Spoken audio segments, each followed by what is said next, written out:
National Treasury, and thereafter you go into specifics of each ministry and departments and arms of governments, as well as constitutional commissions.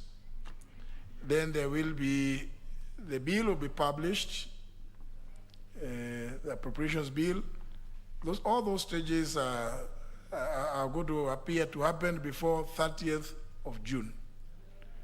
And since you are an active member, Honorable Serem, you can move these members, whatever stage, to tell them to boycott or to do whatever it is to ensure that the Cabinet Secretary for National Treasury heeds your plea. But nevertheless, I believe they have heard you, and I'm sure they have heard the rest of the members. So we don't. I can see there are several requests, interventions I'm sure most likely to support what the Honorable Serem has said. I can see the Honorable, is this Kangogo Bowen? No, please don't. I know you wanted to support, but I can see you are also quite agitated. But I believe those responsible, leader of majority has heard, the chairman of budget has also heard, and all others. And indeed, more importantly, since we are live, those people in Treasury called mandarins, they have heard that they are likely to face some headwinds when they come here. You know, it's good to prepare when you know that if you're flying a small plane, when you see heavy clouds, you don't fly at once those clouds. So I believe they have been given appropriate prior notice that they are likely to be heavy clouds, and if they are using choppers, they are likely to get lost in the clouds when they come here. I suppose that's the message Honorable Serem wanted to pass. And I can see several members are also in support, including the Honorable John Olagwaluoch, a ranking member of this House. Very well. I think we can move to the next order. Okay. Order number 7, questions and statements. First segment, questions. The first question is by the member for, sorry, I can see some intervention. I hope it's not about a matter that I've already, the member for Kamukoji, you have placed an intervention. Where is it? No, disappeared. There's another intervention. Oh, all of you? I think all of you are trying to get an opportunity, including the Honorable Amalo. The first question is by the member for Mwatate, Honorable Madime. 38 of 20. Honorable Madime. Question number 38 of 2021 to CSC Transport, Housing, Urban Development and Public Works. Subsection 1.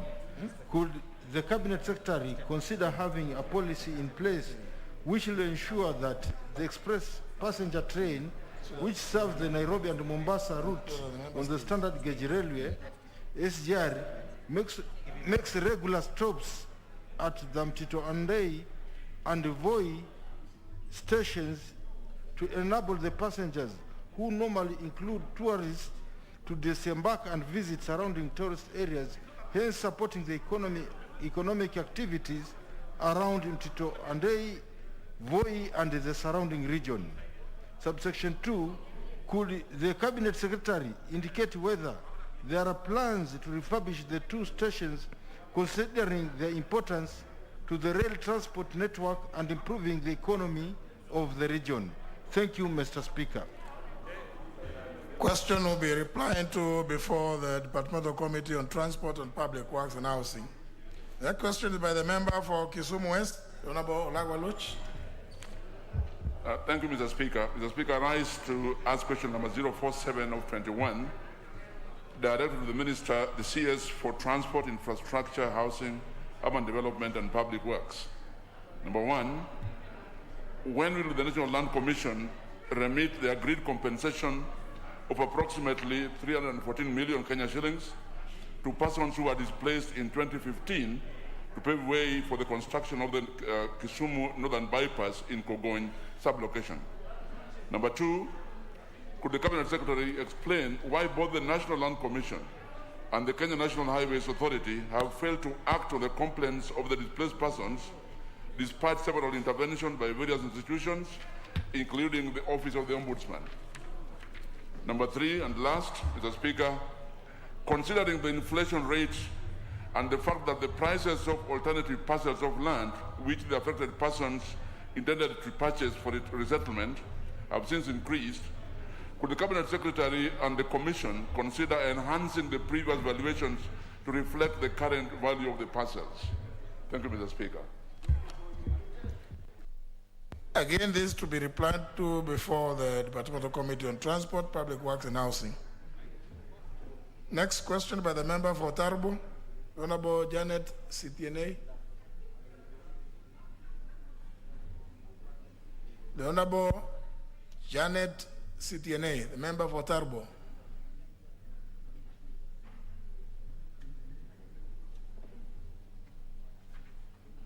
Next question by the member for Yomfu, the Honorable Badi Twali. Thank you, Mr. Speaker. I raise to ask question number 85 of 2021 to the Cabinet Secretary for Transport, Infrastructure, Housing, Urban Development and Public Works. Question number 1, Mr. Speaker, could the Cabinet Secretary explain why the construction of the Kwajomvu-Mariakani Lot 2 highway project that has commenced in 2018 is behind schedule and provide the revised expected completion date? Question number 2, Mr. Speaker, what measures has the ministry put in place to address health and environmental risks posed by the site to the road users and the area's residents? Question number 3, Mr. Speaker, could the ministry consider providing other alternative roads and footpaths for the residents of Kibarani area, noting that the current alternative space is mostly used by motorists? Thank you, Mr. Speaker. To be replied to before the Departmental Committee on Transport, Public Works and Housing. Looks like all the questions here today are directed at the Honorable Kosing. Anyhow, it means that you have work to do. Last question by the member for Saboti, Honorable Kalembe Misi.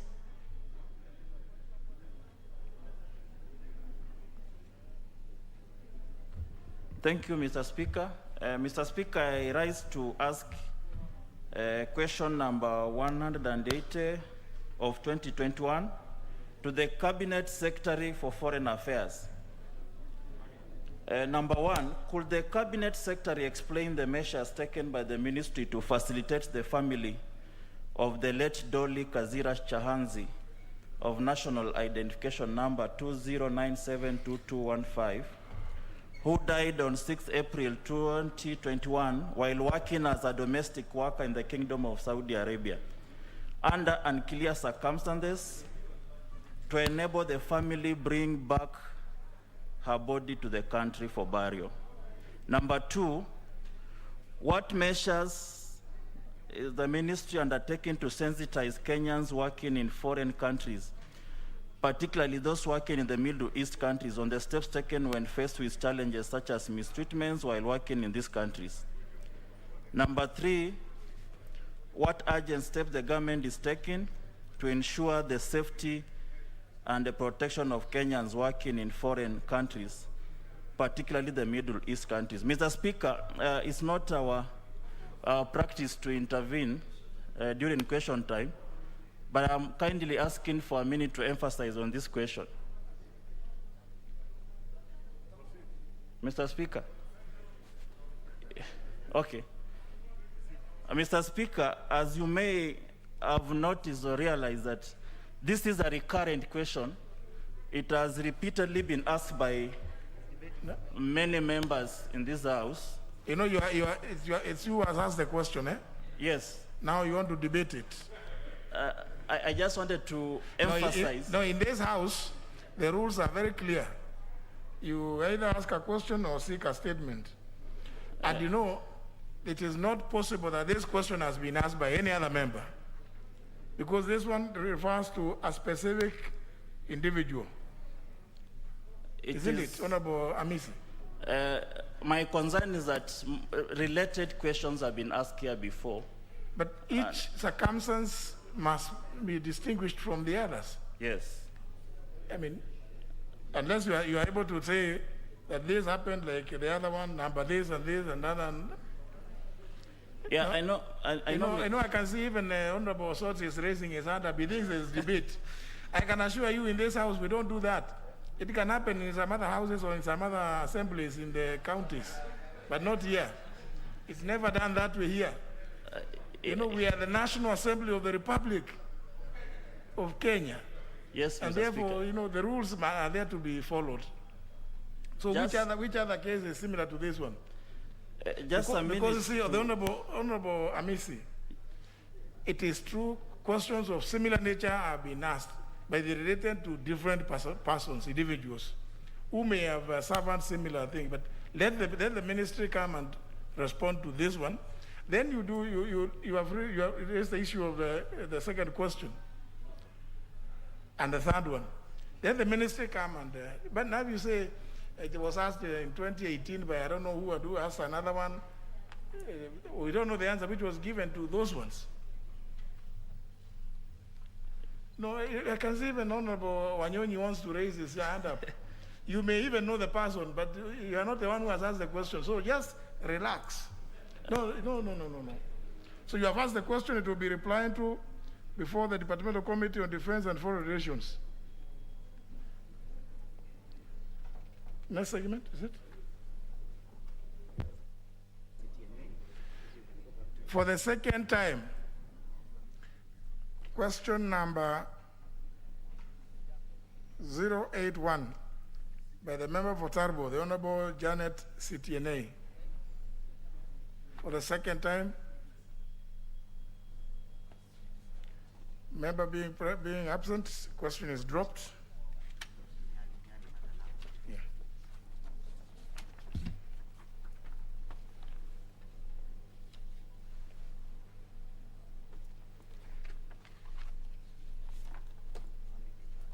Yeah.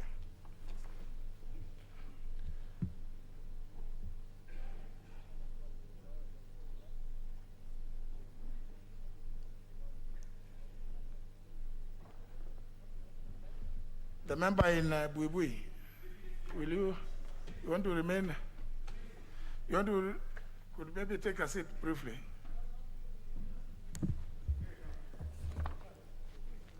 Is that a hijab? Very well. Is the Honorable Sophia? Very well.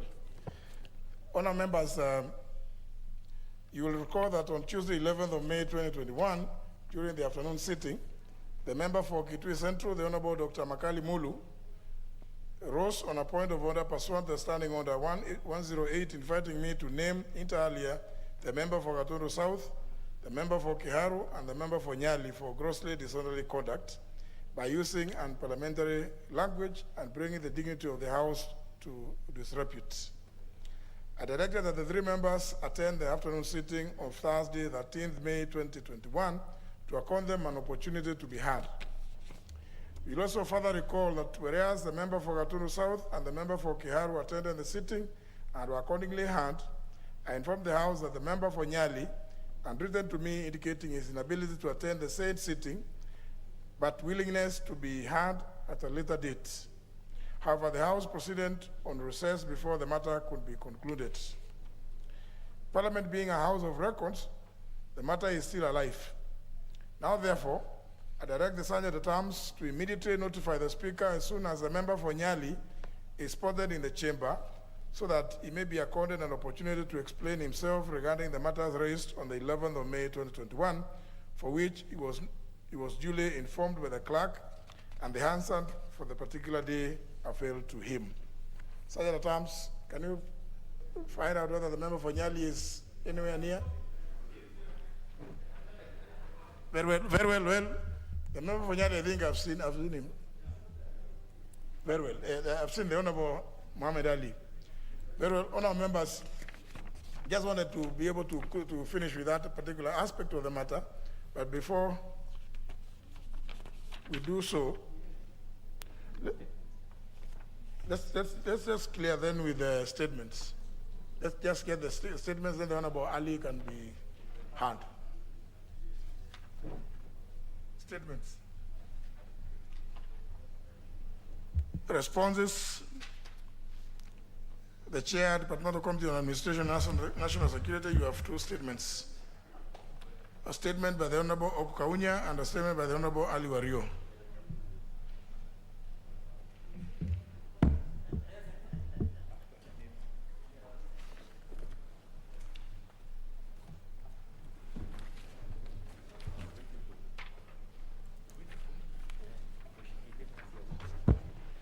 Thank you, Honorable Speaker. Honorable Speaker, the member for Teso North constituency, Honorable Okukaunya, requested for a statement on the killing of Mr. Ezekiel Odera by a police officer in Teso North constituency. The Honorable member particularly sought to be informed on the following. One, whether the police officer responsible for killing of Mr. Odera had been arrested and arraigned in court. And two, the specific compensation that the government will accord his family in light of the fact that he was the breadwinner and an innocent victim of police recklessness. Three, the specific procedures that the police officers are expected to follow in ensuring adherence to COVID-19 protocols and in other aspects of routine patrol in order to avoid unnecessary tension and confrontations with the members of the public. And finally, the immediate action that the Ministry of Interior and Coordination of National Government is taking to transfer police officers who have served at stations in Teso North constituency for more than 3 years. Honorable Speaker, the reply is as follows. On 27th November 2020, a team of officers from Malaba Police Station, while carrying out a crackdown on illicit brew within Malaba Township roadblock area, were attacked by rowdy members of the public who started pelting them with stones in an attempt to rescue suspects who had been arrested by the police. One of the officers fired in the air using his official Seska pistol, serial number G8047, to disperse the rowdy crowd. However, later it was discovered that a stray bullet hit Mr. Ezekiel Odera, aged 20 years, who later succumbed to injuries at Cocholio Sub-County Hospital while undergoing treatment. Honorable Speaker, one officer, number 77490, Corporal Henry Mwaura, was arrested immediately after the incident and was reported and later arraigned before Busia Law Court. The officer was charged with the offense of murder contrary to Section 203, as read with Section 204 of the Penal Code, Wide Criminal Case number 962/228/2020, and court file number 1043/2020. Honorable Speaker, the ministry has no vote to cater for the compensation of victims. However, the family may seek for compensation through a civil court process. Honorable Speaker, police officers, while it's affecting arrest, are required to adhere to Ministry of Health COVID-19 protocols, which provide that, one, while effecting arrest of any suspect, police officers should avoid physical contact with suspects and may only need to inform that they are under arrest and state reasons for the arrest.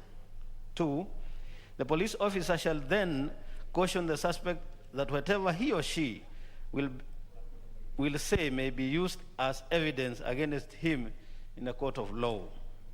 Three, the suspect would be informed of his or her right to bond or bail. Four, the suspect would thereafter be placed in custody and produced in court within 24 hours. And 5, and final, the suspect shall be allowed to contact his relatives or advocate.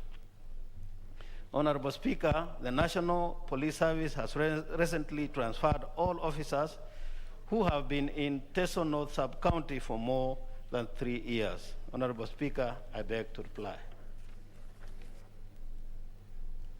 Honorable Kaunya.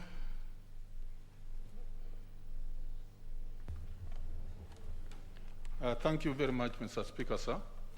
Mr. Speaker, I want to appreciate the response, particularly given by the Chair of Administration and National Security regarding the action taken to arrest the officer and charge him in court for the murder. But, Mr. Speaker, I'm not satisfied with one aspect, one or two aspects, Mr. Speaker. One, on the question of firing, the report is actually not very factual. It says that one of the officers fired in the air using his official Zeska. Now, the report doesn't seem to be factual, Mr. Speaker, sir, because it assumes the Odera, the one who was killed, was in the air. And this officer was on the ground. This does not happen practically, Mr. Speaker, sir. And it is not factual. And secondly, the report is not clear. It appears from the initial report, Mr. Speaker, if you recall, when I asked this, when I read this statement, the initial report given by the chair indicated that the IPOA report indicated actually the shot was made on a target, not in the air. This particular indication of the report does not show it was a target, because otherwise, if it was not targeted and there's a crowd who are surrounding the officers pelting stones, then you would have had 2 or even 3 people shot. Mr. Speaker, that bit would have been clarified. And then finally, Mr. Speaker, there's the question of compensation. Mr. Speaker, sir, when elephants and the lions destroy property and they kill, people are compensated. When a wrongful and innocent Mwananchi is shot, there should be compensation. And Mr. Speaker, when the committee, which I belong to this committee, Mr. Speaker, was going around the country, we found even situations where even police officers themselves, in situations where they are killed or they are hurt in the line of duty, there's no compensation. Mr. Speaker, that's an aspect that the ministry needs to consider, to look at. But my question on the compensation, Mr. Speaker, is on this sentence, that however, the ministry has no vote to cater for the compensation of the victim. However, the family may seek compensation through a civil court procedure. Mr. Speaker, sir, that family, that young man who was killed, comes from a very poor family. They can't even afford an advocate to follow the process of civil. So my emphasis is that the government should find a way of compensating. Thank you, Mr. Speaker, sir. Well, I'm happy that you raised that particular aspect about compensation, and because you are a very active member of that committee, I would have expected that one of the recommendations to the Budget and Appropriations Committee was to establish a vote for compensating people who may be killed by a policeman while on duty. I don't know whether you have done that, but if you have, then you have also done very well. Otherwise the response that you get the compensation through civil action may perhaps be the only avenue available. But I don't know. But the chair, I'm sure the chair will tell us whether whether you have put in an item for compensation in those kind of circumstances. Thank you, Honorable Speaker. On that second part, you actually got it right. But as of now, there hasn't been any recommendation on policy in terms of compensation or provision of any budget. However, I am aware that we will be interacting with the CS in question, and I'm sure the Honorable Member, being a member of committee, can raise that issue, and then we pick it up from there. Secondly, Honorable Speaker, he alluded to a report which was done by IPOA, which I'm not privy to. So I would really want to, first and foremost, see what IPOA had to say about it before I comment on anything regarding their report. I thank you. So, but honourable members, you don't want to just engage in endless talk. The issue about compensation because of injuries or death arising from, animals and wildlife is catered for in an act of parliament which this House passed in 2015. The issue about these kind of situations is a matter that I know many of you, like the lawyers, have litigated on over the years. The ministry would only seek budgetary support from Treasury to go and make good compensations or awards that have been given by courts of law. Not otherwise, not giving the Ministry of Interior money to go and keep in their votes there. Whenever a policeman goes amok and shoots somebody, then we give it. Because in any event, how is the ministry going to do the assessment?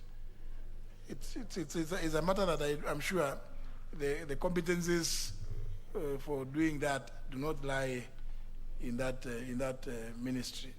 I think it's a matter that really would be best handled through courts of law where comparable situations will be availed, and you leave it to a judge or judges to make a determination as to quantum. The fact that the Honorable Millie Odhiambo is not putting an intervention button suggests that she also just walked into this place without. Where is your card?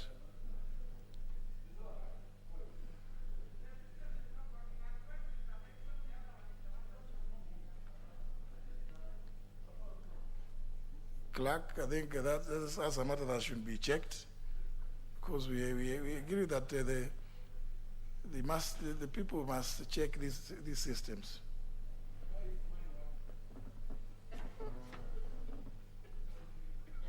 Now I can see the Honorable Wanyonyi also wants to say something, intervention. I'll appreciate the Speaker. The victim is a distant relation. And I just want to make one comment, Mr. Speaker, that the policemen actually are being transferred, having created and having had innocent Kenyans. In this particular case, is similar to a case in my area where a policeman was shooting. So what is out of order? No, I just want to make a comment of the same. So we want this House to be, just tell me, members, I think it's good. You can amend the standing order so that you don't have to deal with anything. You just talk because it's fashionable to talk, and then we'll never get, surely. If you know the way to deal with that is to raise either a statement, and please, I have advised several that appear before the committee when the cabinet secretary or whomever it is coming to respond. So that we don't now here we are talking to ourselves. It's just to speak because it is fashionable, and maybe because we want the villagers to hear that we say expressed concern, but it's not enough to express concern. It is this is a house that resolves issues of concern to the people.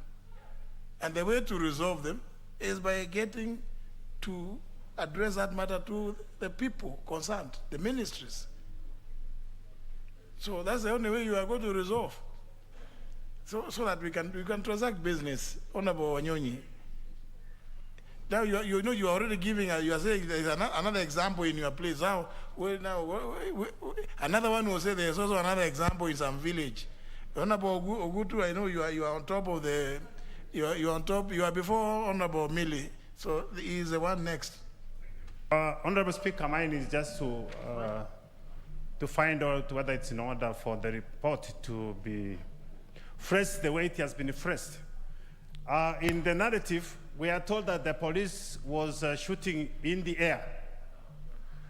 I think, to be Honorable Speaker, in the future, I think we need these reports to be a little bit specific. Because you can shoot in the air. How does the bullet then land, come down and come to land on somebody, killing the person? Thank you. You know, honourable members, Honourable Ogutu, you are right. You are right, absolutely.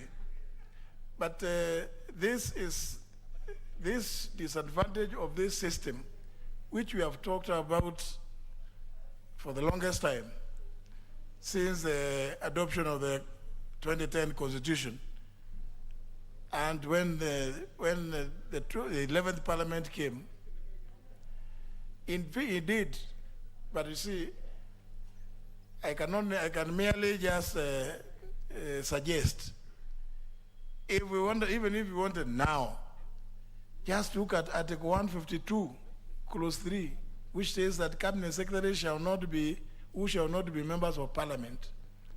Why don't you propose an amendment? Who shall be ex officio members of Parliament? Immediately you will have resolved the issue, because they will be here ex officio members through your own rules, because as it is, the floor of the House is a hallowed place. It should not be contaminated by the presence of unelected executive officials. So this is hallowed grounds. That is the rule. But if you made it, if you amended the Constitution, that Article 152, Clause 3, to say that there will be ex officio members, and it's just one statement, and it will address these problems that we've been facing here. Because now, Honorable Ogutu, you raise a very valid point. But Honorable Mwadhi, the chair of the committee, has been given a statement to come and read in response to the issue raised by the Honorable Kaunya. He has no way of knowing whether it is true that the policeman fired into the air. He has no way of knowing that, because he doesn't work with the Kenya Police. Neither does he work with the Ministry of Interior and Coordination. But if the Cabinet Secretary was here, you know, I'm sure the Honorable Kaunya would have been firing at him, and I would have been here telling him to respond and tell us, demonstrate to us how that policeman was shooting. But now, the Cabinet Secretary is not here. There's nobody from the executive here. It's the chairman. Would the chairman know how the gun or how the firing happened? You know, these are some of the shortcomings within the 2010 Constitution. Honorable Millie Odhiambo. Thank you, Mr. Speaker. Mr. Speaker, I just wanted to inform Honorable Kaunya and the chair of the committee that in 2014, I moved and this House passed the Victim Protection Act. And the Victim Protection Act seeks to support victims such as the one he says who are poor and may not have the means to go for compensation in courts of law. And there is a fund.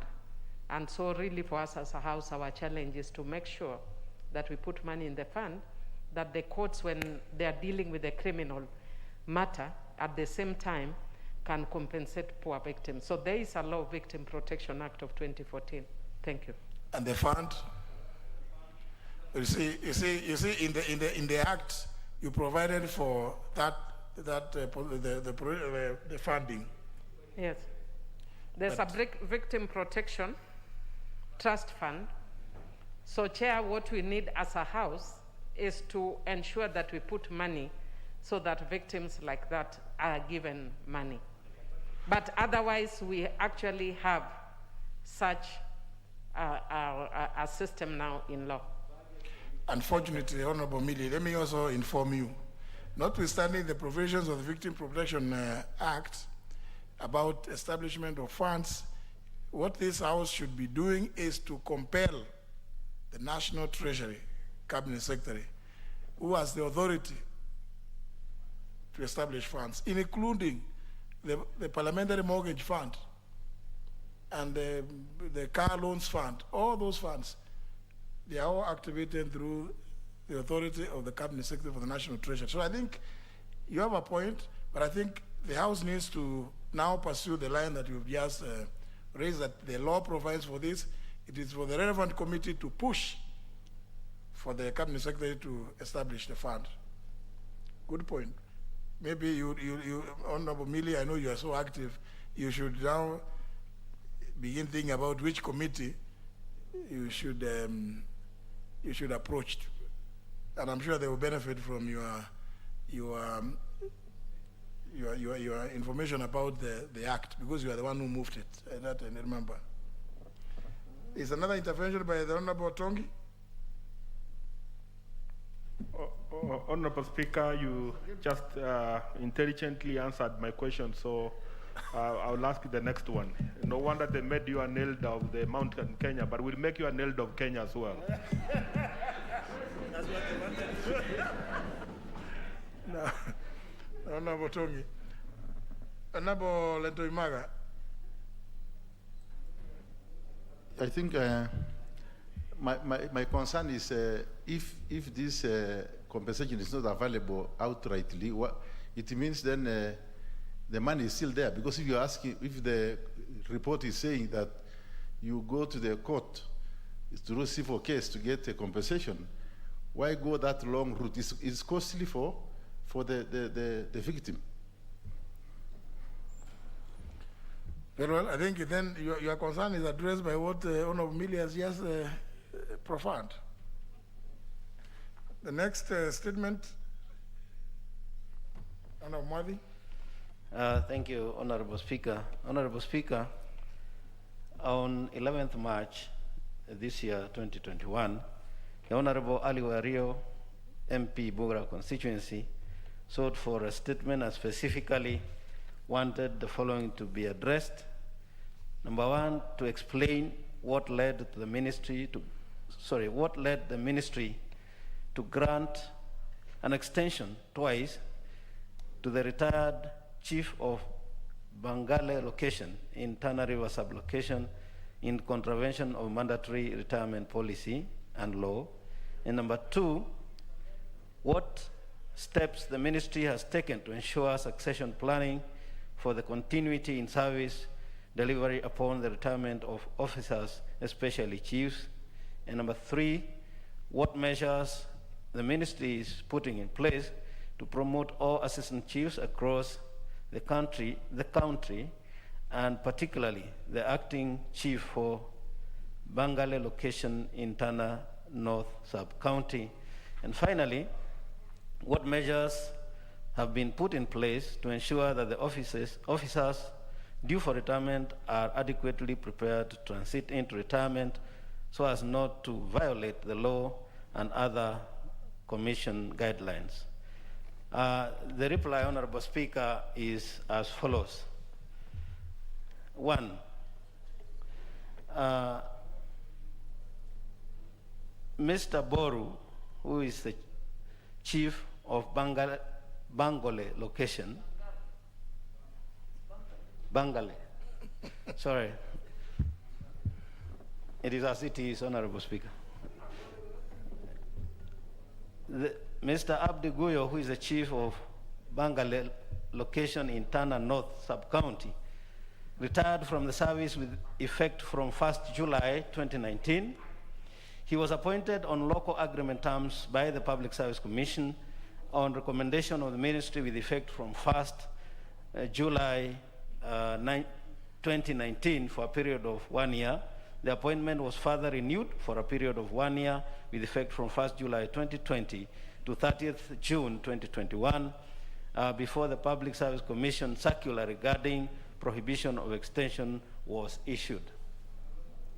Recommendation for appointment of Mr. Boru was due to his dedication and experience in handling the challenges of radicalization and terrorism. Mr. Boru has been collaborating well with other government security agencies in countering insecurity challenges in Bangali Division. He has played great advocacy role for communal peace in the larger Tana North sub-county. As to second reply, that is Roman 2, the steps taken to ensure succession planning, and the response was as follows, is as follows. The State Department of Interior sought and was granted by Public Service Commission authority to fill vacancies for chiefs and assistant chiefs as and when they arise without referring to Public Service Commission. In the marginalized areas, there are challenges in filling vacancies for chiefs and assistant chiefs because of, at times, we fail to get persons with the right academic qualification. In such cases, we have been approaching Public Service Commission to grant waiver on the academic qualification to enable filling of the vacancy so that the locations or sub-locations do not stay for a long time without chiefs or assistant chiefs. Roman 3, on the measures taken to promote all assistant chiefs, the answer is as follows. The State Department is in consultation with the Public Service Commission regarding promotion of administrative officers, and the Public Service Commission has indicated that their promotion will be addressed under the succession management program currently being undertaken by the Commission. On Roman 4, on measures put in place to prepare officers to proceed on retirement, the response is as follows. Pre-retirement training are organized for officers aged 55 years and above. Also during induction for newly recruited officers,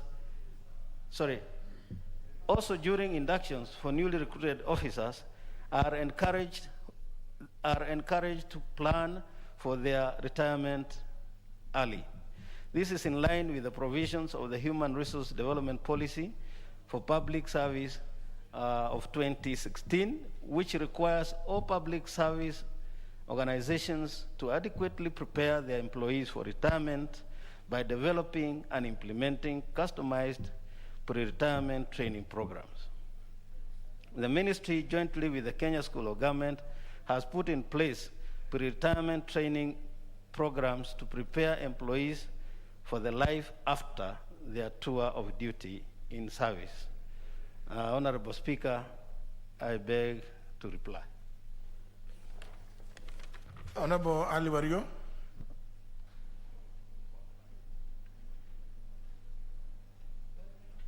You don't have a card? I have a card, Mr. Speaker. Sorry. I thank you, Mr. Speaker, for that opportunity. Mr. Speaker, I also thank Mheshimiwa Mwadi for attempting to respond to the statement I have seeked, Mr. Speaker. Mr. Speaker, if I will jog Mheshimiwa Mwadi's memory, the issue I raised is a very clear issue in law, Mr. Speaker. Section 81, A and B of Public Service Commission Act, Mr. Speaker. If you will allow me, Mr. Speaker, I will read. Act provides, Mr. Speaker, that on attaining the mandatory retirement age, the Commission or other appointing authority shall not extend the service of such retirement age, Mr. Speaker. This is provided for by the Act of Public Service Commission. If you listen keenly to my colleague Mheshimiwa Mwadi, Mr. Speaker, he says they have used local agreement terms, Mr. Speaker. At what time do we switch off and contravene the law of this country, Mr. Speaker? Mr. Speaker, we are members of Parliament. This House and us as members, we have role to oversight the executive. This is contravention of law, Mr. Speaker. Mr. Speaker, at what point will the Commission be allowed to put away the law and use local agreement terms? Two, Mr. Speaker, for how long will this illegality continue, Mr. Speaker? Because we have children, we have graduates, we have people who already applied for that position. They have just been put off, and now he's telling us in marginalized areas, they have seek authority because of lack of qualified people. That's not true, Mr. Speaker. We have qualified people. It is illegal to hold somebody who is already in retirement. This is in contravention of law. Can Mr. Mwadi clear on that particular area? More so, Section 81A and B of Public Service Commission Act. I thank you, Mr. Speaker. Now, I don't think whether, Honorable Mwadi, are you able to respond to that one? Honorable Speaker, just like you rightly put it earlier in the first statement that I read, is that this statement is read as has been delivered from the ministry. Now, in terms of the details and other arising questions, supplementary questions that may arise, that would have to elicit the engagement further of the people who provided this answer. And in those circumstances, Honorable Speaker, if the member is not satisfied, we can only do the honorable duty of inviting the minister to come, and then we engage at the committee level. You've just said exactly what I was going to direct, because listening to the answer given and what Honorable Ali Wario is saying, I think it is clear that the Cabinet Secretary responsible for that docket should appear before the committee, and the Honorable Ali Wario should now raise that issue.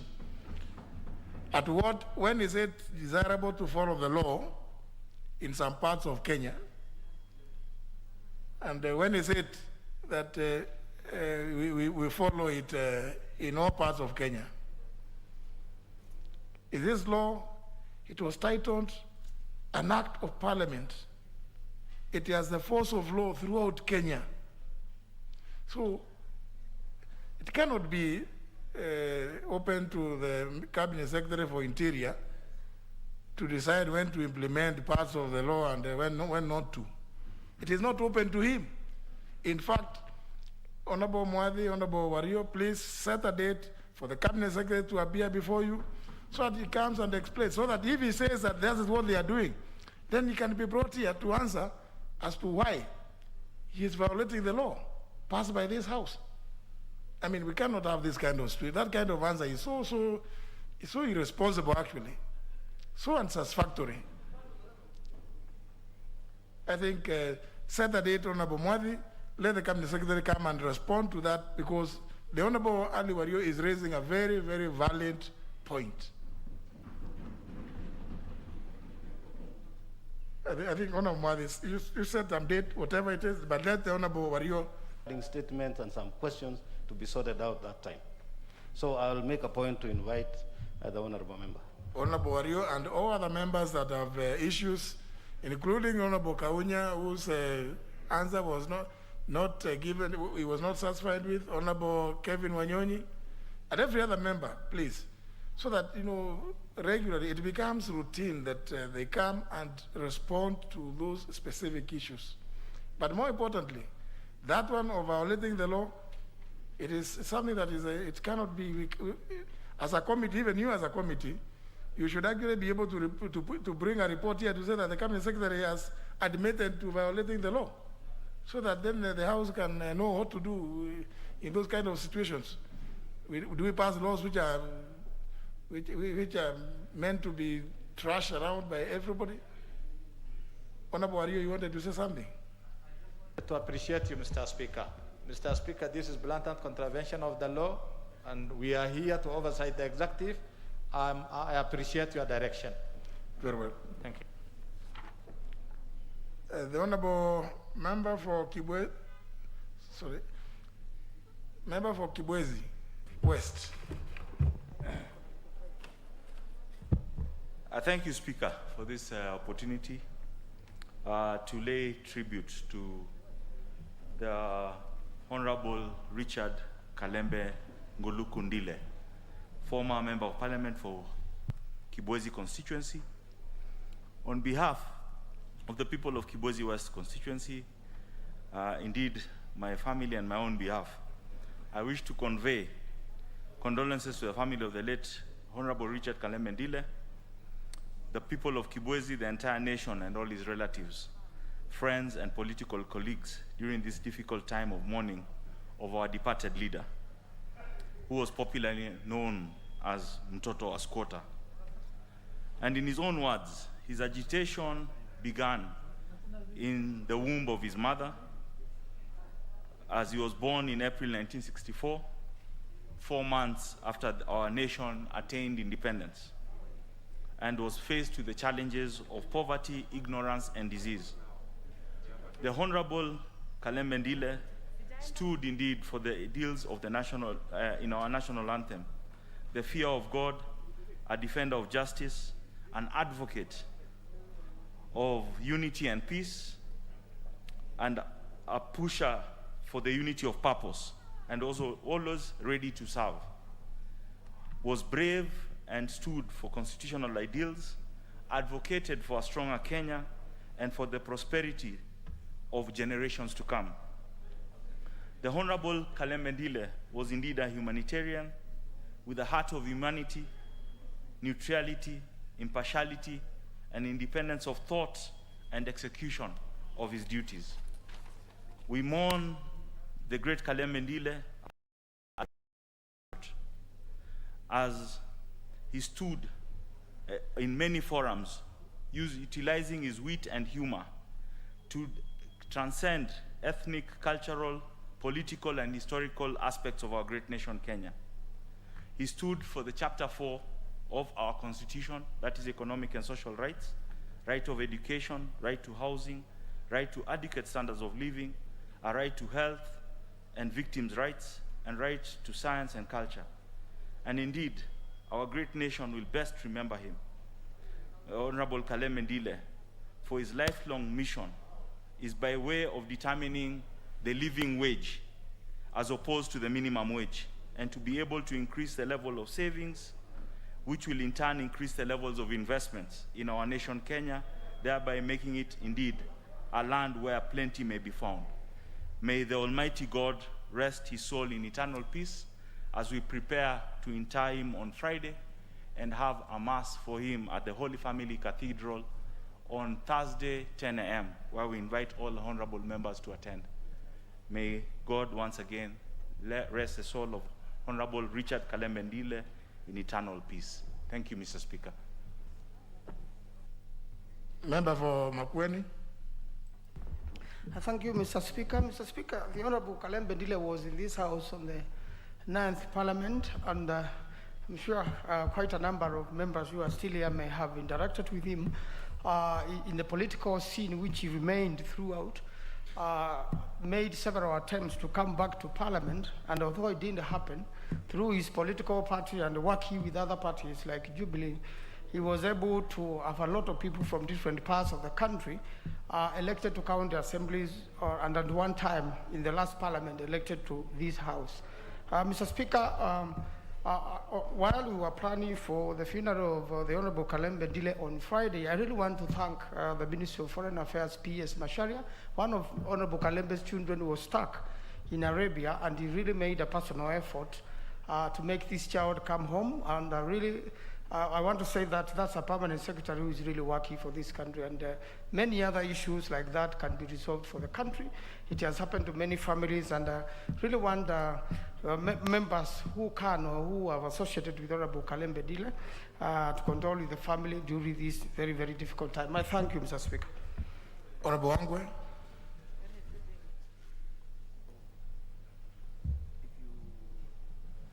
Thank you, Honorable Speaker. Honorable Speaker, on behalf of the great people of Navaholo and that of myself and my family, Honorable Speaker, allow me to pass my sincere condolences to the people of Kibwezi for those whom Honorable Ndile represented then.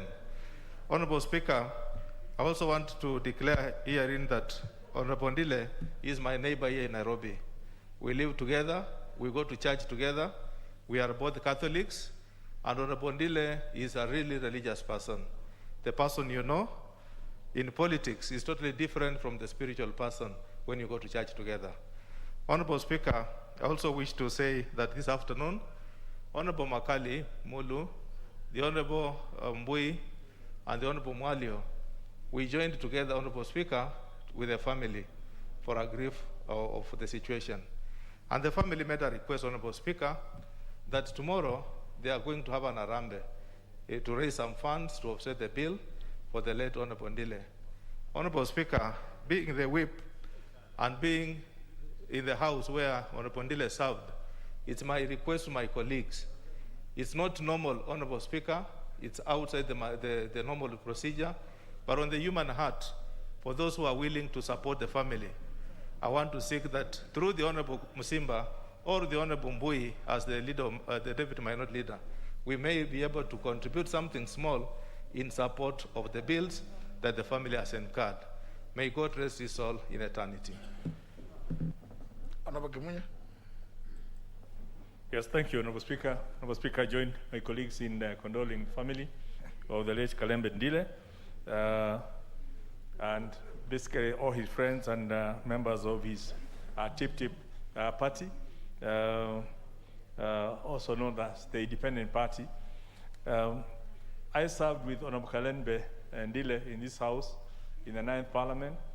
He also joined government as an assistant minister along the way.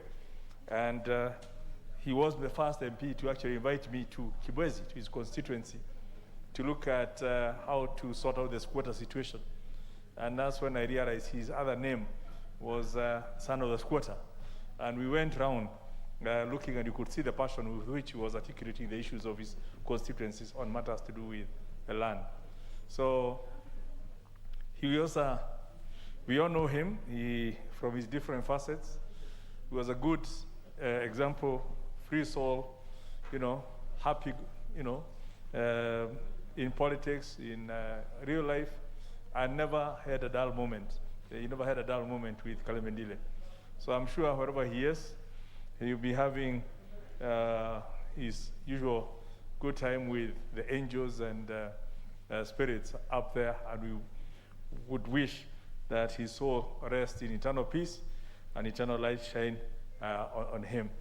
And I want to associate myself with the sentiments by the whip, and indeed the appeal earlier by Honorable Musimba that we do consider in a compassionate way how we can escort our brother, departed brother, because he's once an MP, always a member of this house.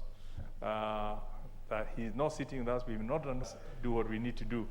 And tomorrow and on Thursday, if you can be there, to give him the send-off. Thank you, Honorable Speaker. Honorable Amalo.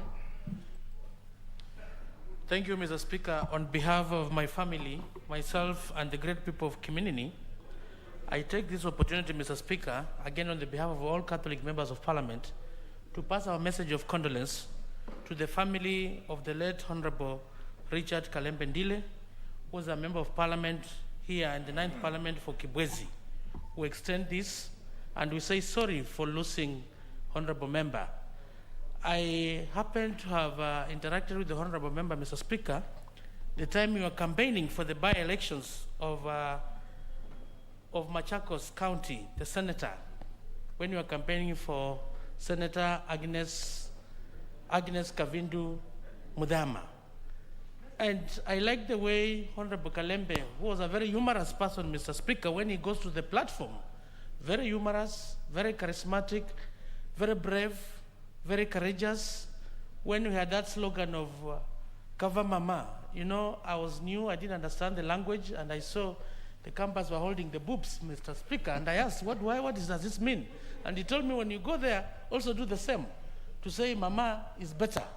And I'm happy to note that he contributed so much for the success of the by-election, and he was our member in the One Kenya Alliance, Mr. Speaker. And we were with him also in Kapchai. He campaigned in Kapchai for honorable member for Kapchai, who is here, Mheshimiwa Majimbo. We were with him in Matungu. He campaigned all through. So we actually salute him for the victory. But we pray to Almighty God to give the family strength, fortitude at this difficult time. I thank you, Mr. Speaker. Member for Tharaka. Thank you, Mr. Speaker. Mr. Speaker, allow me on my own behalf, on behalf of the family and the great people of Tharaka, to convey my very sincere condolences to the family of the late Honorable Kalembe Ndile. Honorable Kalembe Ndile served this country diligently. As a member of parliament, he actually contributed a lot to the agitation of freedom, which we are enjoying today, and especially when it came to striking his humor and jest in whatever he was trying to do, so that he would put across the point he wanted to make on behalf of his people of Kibwezi and on behalf of the people of Kenya. Importantly, we've been told that we have to make a contribution, which I think is very African, and that is how we are supposed to do it. But I think the Chief Whip should have also made a plea to whoever owes Kalembe Ndile money to actually pay. I recollect very well that before Honorable Kalembe Ndile died, he was actually pleading over and over again that the Jubilee Party ought to have paid him his 6 million. This is because he folded up his party so that he could join Jubilee, and he was promised 6 million shillings. Now, he was only paid a paltry 600,000. I think we should not have played a role in impoverishing Kalembe Ndile.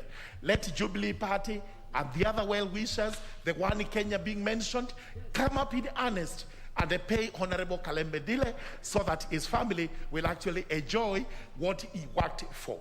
May the Almighty God rest his soul in eternal peace. Honorable Ndile. Mr. Speaker, on my own behalf, on behalf of the people of Ugunja, may I also join my colleagues in condoling with the family, relatives, and friends of our departed colleague, the Honorable Kalembe Ndile.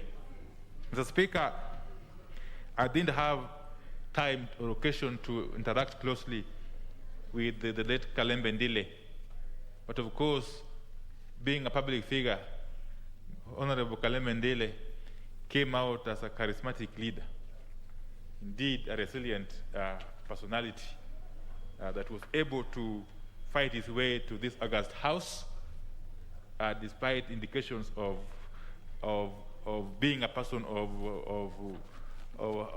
humble beginning, Mr. Speaker, and indeed, even after he left this house, he was able to form a political party, the Independent Party. It's not an easy thing, Mr. Speaker, to form a political party in this country or anywhere else in this world, Mr. Speaker. And we must actually learn some lesson from the life of Honorable Kalembe Ndile, that in spite of all the challenges that you could be facing, if you are committed, you can make it. You can make it, Mr. Speaker. And I just pray that the Almighty God rest his soul in eternal peace. Thank you. Honorable Ndile. Thank you, Mr. Speaker. Mr. Speaker, as I join my colleagues in sending my condolences and that of the people of Garissa to the Honorable Kalembe Ndile's family and constituency. Coming from the constituency of my very good friend, Honorable Musimba. Mr. Speaker, I have not served with Kalembe Ndile in Parliament. And I know very little about Kalembe Ndile. And in my religion, we don't lie, particularly in praising the dead. We say the way the person is. But the member for Tharaka, was not a member of Parliament in the 11th Parliament. And he played very little role, at least no role, in the merger of the formation of the Jubilee Party. So what he's saying is just from the streets. But as a member who also sat with Kalembe and the Honorable Karaitu Murungi, because I was a leader in the URP, Honorable Kalembe Ndile kept asking for 6 million for folding his party. And I think now that the Jubilee Party is in existence and is a party of government, I think the leader of majority and the whip you are under obligation, since you have visited the family today, to pick the debit note and make sure you deliver the 6 million. That is very, very important. I mean, you know, if the party was in the opposition, but this party is in government. So I think Jubilee is under obligation to pay the Honorable Kalembe Ndile's family. Honorable Bandi, you are not part of the 14 parties that formed these. Very well, Honorable Bandi, what's the point of order? Mr. Speaker, Honorable Dwale has kept on repeating that now that Jubilee is in government, that they should pay debt of 6 million that was owed to Kalembe Ndile, which is basically a political negotiation by political parties. Is it in order to imply that Kenyan taxpayers' money should be used to settle debts that are owed by political parties or friends of political parties to others? Because, Mr. Speaker, when you keep on referring that now that you are in government, the insinuation or what we are trying to imply is that we should go and raid public coffers to pay money, which is like a bribe, the way it is coming out, Mr. Speaker. I don't understand really what one would demand for money when parties are merging, because we have merged parties many times. We have experience on our side, much more than Honorable Dwale. I know he was in ODM, but ODM has more experience in mergers and disengaging and again re-engaging. It is something that we have a lot of experience for. So, Mr. Speaker, I wanted just to correct Honorable Dwale that it is not proper and right to be on record that now that a party is in government, they should use government money or public resources to pay a bribe for political negotiations, Mr. Speaker. Mr. Speaker, you know, Honorable Bandi cannot be an authority on how Jubilee runs its affairs. And I think that is not part of the handshake. There are many public resources which are used, including the one of the handshake and the BBI, which one day maybe the Auditor General will raise. So I think if he can wait, I'm only raising this concern because Honorable Kalembe Ndile, as the leader of the independent party, and me who sat on that table on behalf of URP, and the Honorable Kraitu Murungi who sat on the table, many people, the Honorable Kinjuri who was of GNU, and many, many people, including the Republican Party of Najib Balala, many. There are parties that did not ask for anything, but from what Honorable Kalembe Ndile, before he died, he used to tell us, when he meets us in functions, is that this party called Jubilee has his 6 million. And we cannot contribute. We can contribute out of our own will. But I think Jubilee is the biggest recipient of the political party's money because of its numerical strength, both in the counties and in the National Assembly and the Senate. And if I was the leader of majority, I would just pick that debit note and no, we didn't. We didn't pay because the people who were supposed to pay didn't pay. And that's why I didn't raise this matter, but the member for Tharaka raised, and he picked it from the streets. But now let me speak with authority. You know, there were parties who were very strong. URP, TNA, they had presence in the House. Then BAS had about 2 MPs. But you know, the rest had even no MCA. So, Mr. Speaker, you know, as leaders, we must say it the way it is. And Honorable Musimba, please, he is one of your voters. You must even look and find how to sue Jubilee Party. Once we furnish you with the relevant document, and I'm sure his family, if you ask him, they will tell you. But I think outside that, he is one of our colleagues. He's a man who used to speak his mind, and let's channel our donation to Honorable Musimba. Being a very close friend and one of the few governors I will support in 2022, inshallah. Honorable Musimba, I will send you my contribution. But Honorable Bandi, I know you are good in forming coalitions, and we are good in forming mergers. And we have seen what mergers can do. And we have seen what coalitions can do, because you started with the court, now you are in NASA, and I'm sure you'll form another one. But I'm sure we will not go to mergers. We have had our own share of blame and everything. But please, whip. You have gone home, get the debit note, tell Jubilee they have the money, they are not broke, it's a parliamentary party. We contribute to that, let them pay Honorable Kalembe Ndile. Going forward. No, please don't feel like there's anything to respond to. I think this is a banter. Because you know, the funds given to political parties, the purpose for which they are applied, it does not include payment of debts, even emergent ones, or ones that one may think that by doing this they will get something. That is not part of. You can look at the Political Parties Act. It doesn't include anything like that. Honorable Makali Mulu. Yeah, thank you very much, Honorable Speaker. Honorable Speaker, allow me, on behalf of the good people of Kitui Central, on my own behalf and on behalf of my family, join my colleagues also conveying my sincere condolences to the family of the late Kalembe Ndile. Honorable Speaker, as the Honorable Wango said, we have been neighbors with Kalembe for almost over 16 years. And Kalembe was a very unique person. As a politician, he was very humorous. Actually, anywhere you go, you went with Kalembe, Honorable Speaker, the public would demand that Kalembe addresses them. And really, as a region and also as a country, we've lost a very great leader.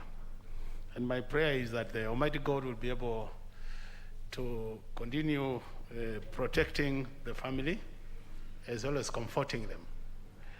Mr. Speaker, I must confirm, because I've been out with Kalembe, many political rallies, I want to confirm what Honorable Ndile and others have said, that as he goes to the grave, Honorable Kalembe would come out very clearly that when he joined Jubilee with this party's tip-tip, he was never paid anything. And actually, he would even mention names of those who he thinks took the money away from his party. But Mr. Speaker, you know, naturally, African culture, when you're about to die, or when you're just as you age, my father is quite old, and I remember any time I talked to him, he would tell me, my son, even as I'm about to die, because he's quite almost approaching 100, he would tell me, if I die, you know that I don't owe anybody a single cent. So I'm sure Honorable Kalembe must have told the family that he owes Jubilee some 6 million. No, Jubilee owes Kalembe some 6 million. He's part of the debtors. So Honorable Speaker, just my plea is, because I'm sure Jubilee has the leadership that and the money, that they do the humble thing, Honorable Speaker, and pay the family. We have a huge hospital bill, as Honorable Musimba has said. We are all going to contribute towards that bill as leaders, and because he was once in this house. But in addition to that, he has children who are left behind and the wife. I think it will really serve a good purpose if that debt was sorted out, Honorable Speaker. So, Honorable Speaker, with those many remarks, I just want to say, Pole Sana to all Kenyans and more so the Kibwezi West people who elected Kalembe only for one term. And also an example, Honorable Speaker, we can learn a lot from Honorable Kalembe Ndile. He was only in this house for one term. But anytime you met him, it's like he was here for over 20 years. Because Kalembe, after leaving the house, was not able, he didn't stop being a politician. And I think that's something we can learn, that even during the time we're in this house, we serve Kenyans to an extent that they will keep on remembering us when we're in this house. With those many remarks, may his soul rest in eternal peace. Amen. Thank you, Speaker. Honorable Sankok. Thank you very much, Honorable Speaker. And on my own behalf, on behalf of my family, on behalf of the 6.5 million people I represent in this National Assembly with disabilities, I want to pass my sincere condolences to the family of the late Kalembe Ndile, to the people of Kibwezi and the people of Kenya for losing such a great leader. a leader who had a lot to say, especially in a way that you will understand better, in a common man language, in a way that you will laugh but understand properly what he meant and what he wanted. Honorable Speaker, I did interact with him when he visited me in Narok, Honorable Speaker, and we kept on laughing throughout. But there is a lot that I learned from him, especially that there is a possibility for a son of squatter in this country to become a member of parliament. There is a possibility for a son of a peasant to become a president in this republic. So, Honorable Speaker, I really learned a lot from him. Honorable Speaker, as to whether Jubilee owes him or not, and whether the debt is legal or illegal, Honorable Speaker, whether it is a bribe or not a bribe, Honorable Speaker, since he's lying cold in mortuary, I think it is the responsibility of, or the moral responsibility for our party, Jubilee, whom I'm loyal to just probably even call us for a little fundraising so that we can pay Honorable Speaker. Honorable Speaker, I really concur with the majority whip, Honorable Wangwe, that it is African, it is moral for us to escort our colleague by doing a little fundraising and sending something small, because that is African. And I want to plead with all of us that even our party leader, even our deputy party leader should come in so that we can assist. And even those who are known to be against fundraising, carrying of money in sacks, should this time round, just for humanity, to come in and give, because we know those who are very good in receiving and not giving.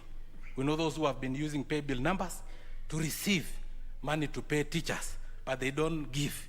Those who have been using money for repeat elections, but they don't. So for this one, I think I plead with them that for the first time, stretch your hand not to receive, but to give, because blessed is the hand that give rather than that one that receive. May his soul rest in eternal peace. Thank you. Indeed, and may his soul rest in eternal peace. Honourable members, I think we all have heard the plea which has been made both by the majority whip and the Honourable Musimba, and Honourable Makali. This is voluntary. Nobody is being compelled to do this or the other, but I think we've all had very good messages of condolences. And those of us that knew the Honorable Richard Ngoluku Kalembe Ndile know what kind of person he was. So it just appealed to everybody's conscience and the convictions. Now, honourable members, I indicated that the Honourable Mohammed Ali, member for Nyali, was to appear here on the 11th of May 2021, and was duly notified by the clerk.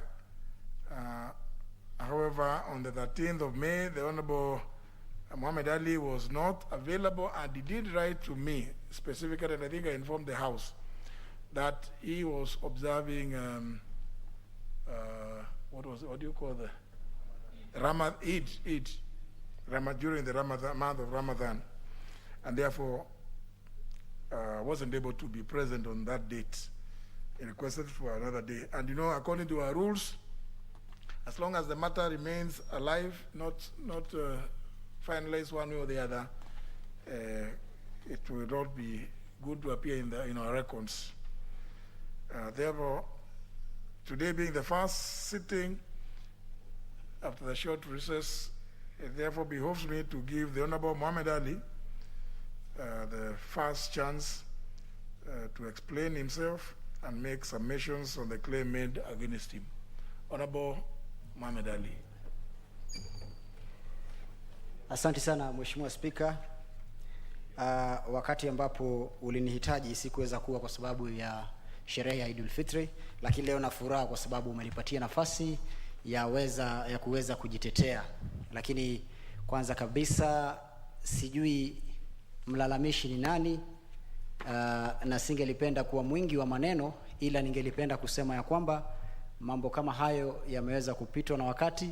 Aliyekuwa wakati huo Mheshimiwa Moses Kuria aliweza kutoa ushahidi na kusema ya kwamba yeye ni miongoni mwa wabunge walioweza kupokea hongo. Kwa hivyo mimi sijui nitamjibu nani, kwa sababu aliyeleta haya malalamishi sijui ni nani. Ni mtu tu aliweza kutaja jina langu bila sababu ambazo zinafaa kuhusishwa na mimi. Lakini Mheshimiwa Spika, fauka ya hayo, kama Mheshimiwa Moses Kuria ameweza kusimama katika jumba hili na kutoa hongo ya shilingi 1,100 aliyoiweza kuiweka wazi katika jumba hili na kusema yeye alikuwa miongoni mwa wale ambao waliweza kupokea, nadhani ni ushahidi tosha, na singelipenda tupoteze wakati mwingi kwa mambo ambayo tayari yamewekwa wazi na mbunge mwenzetu. Mheshimiwa Spika, hili si jambo la kwanza kuwahi kutajwa katika bunge hili. Utakumbuka Mheshimiwa Spika, nikikurudisha nyuma, wakati ambapo kulikuwa na masuala ya sukari, kulikuwa na baadhi ya wabunge waliweza kusema ya kwamba kuna baadhi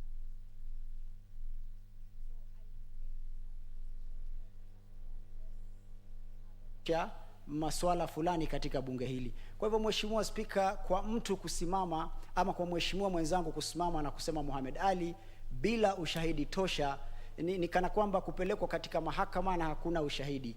Kwanza sijui ni nani ambaye ameweza kusema mimi Mohamed Ali niliweza kuzungumza katika hili bunge na kusema mambo hayo. Ningelipenda pia kujua, ndio posa nilipokuandikia barua niliweza kutoa ombi la kusema itakuwa vyema nikijua ni nani ili niweze kujibu kulingana na masuala ambayo ameuliza. Lakini fauka ya hayo Mheshimiwa, muda umeyoyoma, nadhani ni wakati muhimu wa kuenda mbele, tugange yajayo na tuweze kuendelea kuunda nchi hii na kusaidia wananchi wa taifa hili kwa kuweka sheria. Kwa hivyo Mheshimiwa Spika, siwezi kusema nitaomba msamaha kwa jambo ambalo mimi sijui, kwa sababu watu huomba msamaha kwa mambo ambao wanajua. Lakini kwa kumalizia tu ni kusema ushahidi uliotolewa na mwenzangu Moses Kuria wa shilingi 100,000 ni ushahidi tosha katika bunge hili. Kwa hivyo Mheshimiwa Spika, mimi naomba what are you confirming now? Mheshimiwa Spika, what are you confirming? Are you confirming that you also saying the same? No, Mheshimiwa Spika, jambo ambalo mimi ninasema kibinafsi kivyangu ni kwamba because we are not even here when Moses Kuria spoke about those things. Are you suggesting that you are confirming that? Mheshimiwa Spika, samahani, tuko katika masuala ya mtandao na watu wanaweza kuangalia mahala popote walipo vile mambo yanavyoendelea katika lakini Mheshimiwa Spika, don't take that route. Lakini Mheshimiwa Spika, mimi kivyangu ninasema hivi ya kwamba aliyeweza kutoa malalamishi hayo sijui ni nani. Kwa hivyo sijui nitamjibu kivipi, kwa sababu mimi kivyangu nitasema Mheshimiwa Spika, ni mambo ambayo yamepitwa na wakati, ni tuendelee mbele, kwa sababu mimi sijui nani amenishtaki na amenishtaki katika misingi ipi. Now, Honorable Ali, a member shouted that the member for Nyali also made a similar statement that members were being bribed. Did you ever say anything like that? Mheshimiwa, katika rekodi ya hii bunge sidhani kama nimetaja jambo kama hilo hapa. You didn't say it. Not in this parliament. No, anyway, don't worry. I didn't say it. Don't worry where else you say, but here you didn't say it. Yes, Mr. Speaker. Very well, and that then, honourable members, because the Honourable Mohamed Ali has said he never uttered the said once.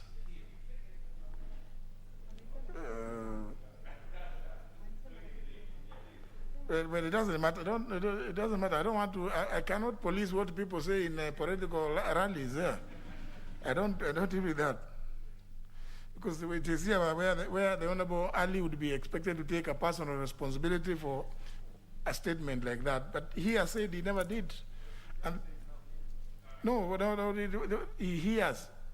Those are things. It is. We are not dealing with what he has said now. It is what he was alleged to have said on that day, which the Honourable Ali has denied, And therefore, I cannot invoke the provision standing under 108 to cause him to be named, as indeed invited to do, except to once again take the opportunity to implore upon all members to endeavor to act in a manner that reflects the dignity and esteemed position of the House and in society. And therefore, this matter will not be pursued any further, because the Honorable Ali has denied ever having uttered those words.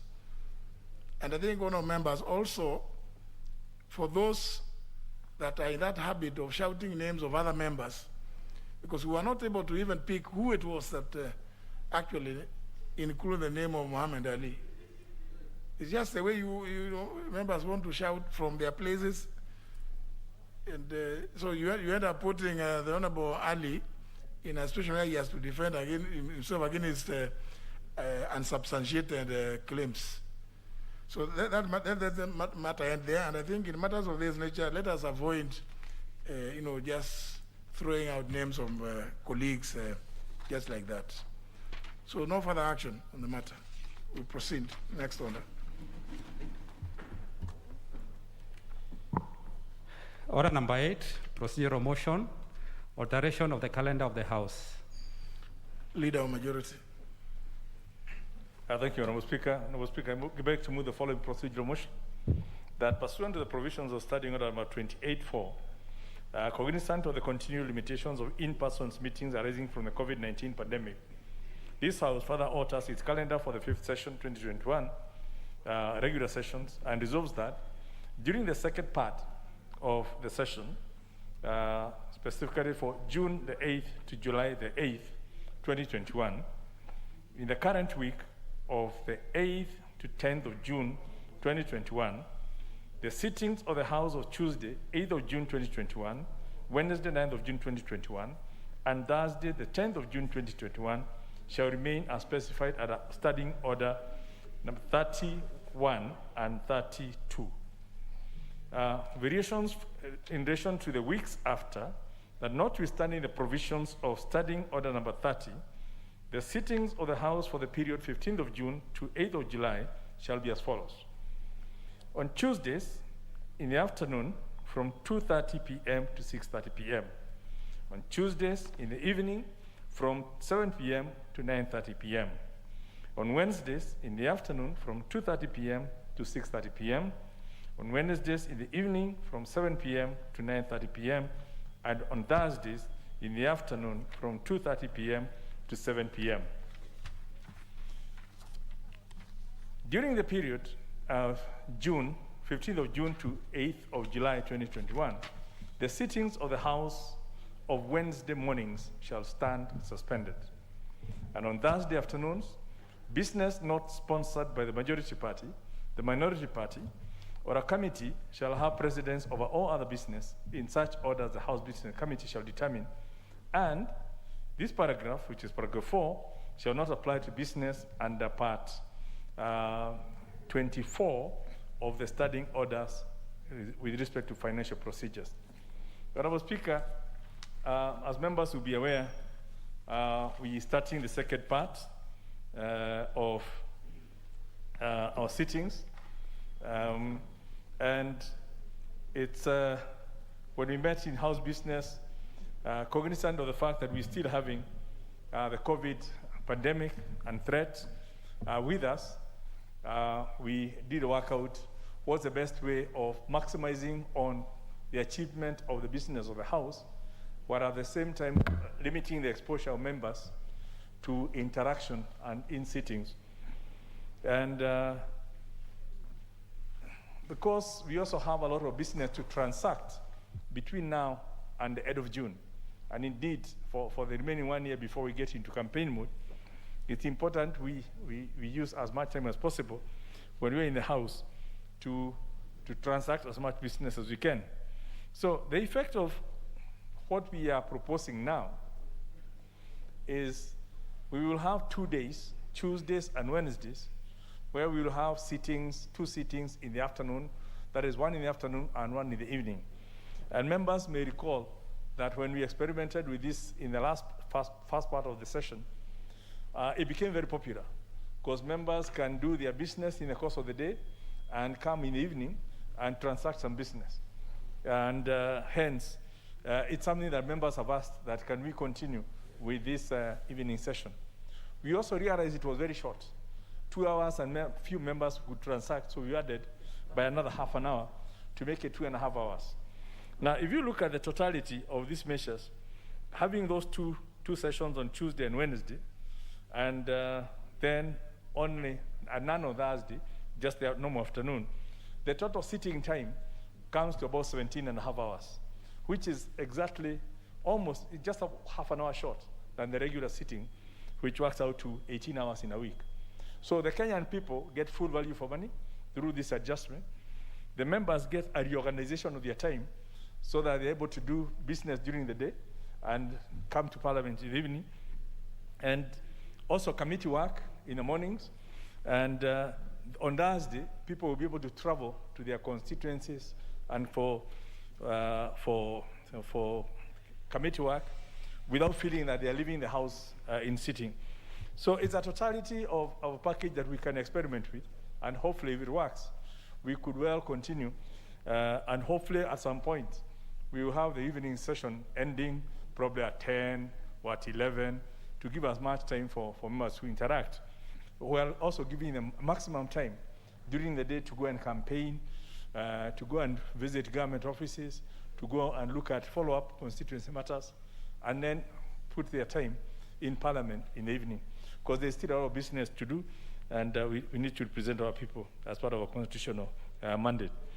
So I think that's basically the drift of it. We've responded to members' wishes to have that evening session, to extend part of its time, and also to free up the mornings, all the mornings for members to do their committee work, follow-up of constituency work, and other issues that need to do in the morning, so that when you come at lunchtime, then you prepare to go. We're also cognizant of the fact that there's lots of traffic disruptions in the afternoon. It doesn't help to rush to finish business by 7 o'clock, and then you're stuck in the jam for another 2 hours. We could as well use that time productively for the better of our great republic and our people that we represent. So the long and short of this is that's basically what, and this will start from next week. So it's actually, we are talking about 3 weeks of this experimentation. And by the time we go to the next session, then we'll see whether to adopt it as the norm or how to amend it. So, as a speaker, with those words, I beg to move and ask the leader of the minority party to second. Mr. Speaker, we are actually living in interesting times and difficult times to say. And so we have to be very innovative and creative. We need to observe and take care of the pandemic and the possible effect it would have on us. I'm sure many of us have gone through this pandemic in one way or the other, but we have also a duty to perform. And if you look at the arrangement that we are suggesting to honorable members, we are going to have 5 sittings in a week, as opposed to 4 sittings that we have been having previously. So ideally, we are actually even increasing our workload during this period of time, Mr. Speaker. This needs to go out very clearly, that the honorable members have looked for a way through the House Business Committee of even having more sittings to transact business.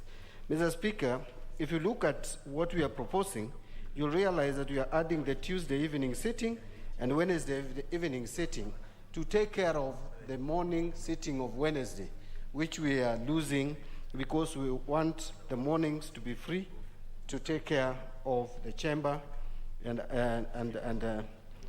the issue of the pandemic.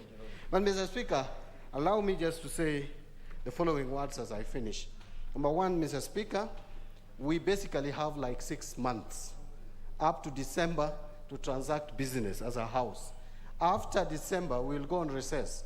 Coming back from February, you will hardly find honorable members in this house, Mr. Speaker, because then the electoral mood will have crept in and members will pay more attention to either retaining their seats or seeking for other positions. I don't know how many members are going to retire in this house. I've not heard many.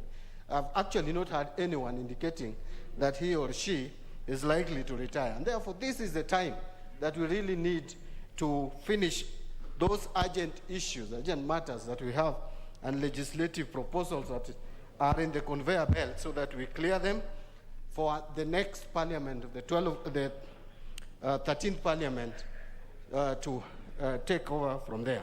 My final comment, Mr. Speaker, I just want to plead with my colleagues, especially when it comes to making serious allegations that border and touch on the integrity of this House, Mr. Speaker.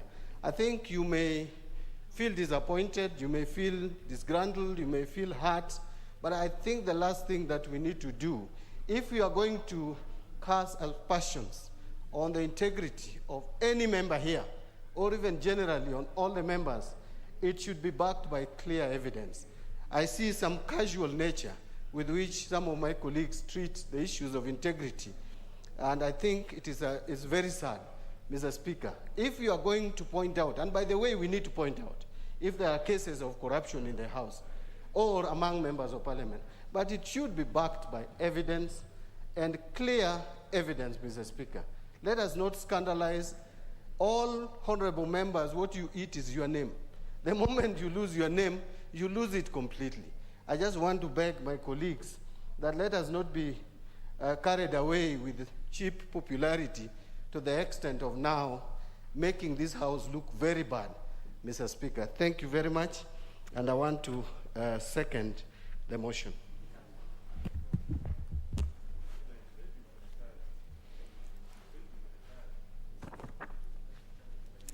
Honourable members, I propose the question, which is that pursuant to the provisions of Standing Order number 28, subsection 4, cognizant of the continued limitations of in-person meetings arising from the COVID-19 pandemic, this House further alters its calendar for the 5th session, 2021, regular sessions, and resolves that during the second part of the session, that's the period between June 8th to July 8th, 2021, 1, the current week beginning 8th of June to 10th of June, 2021, the sittings of the House of Tuesday, 8th of June, 2021, Wednesday, 9th June, 2021, and Thursday, 9th June, 2021, shall remain as specified under Standing Order number 30, subsections 1 and 2.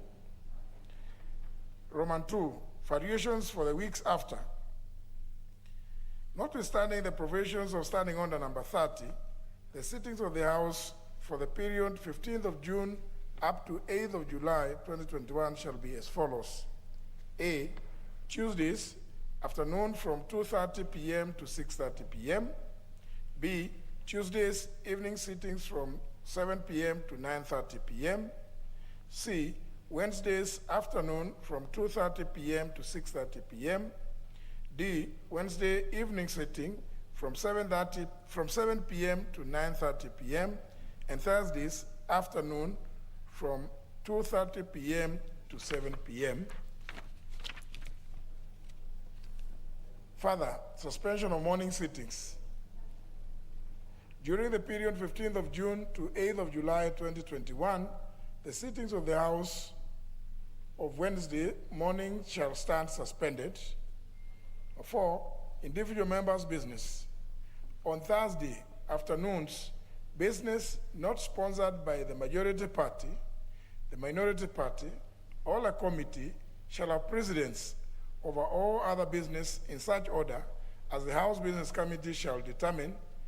And 5, paragraph 4 above shall not apply to the business under Part 24 of the Standing Orders dealing with financial procedures. So even before members begin to debate this, I want to explain that number 4.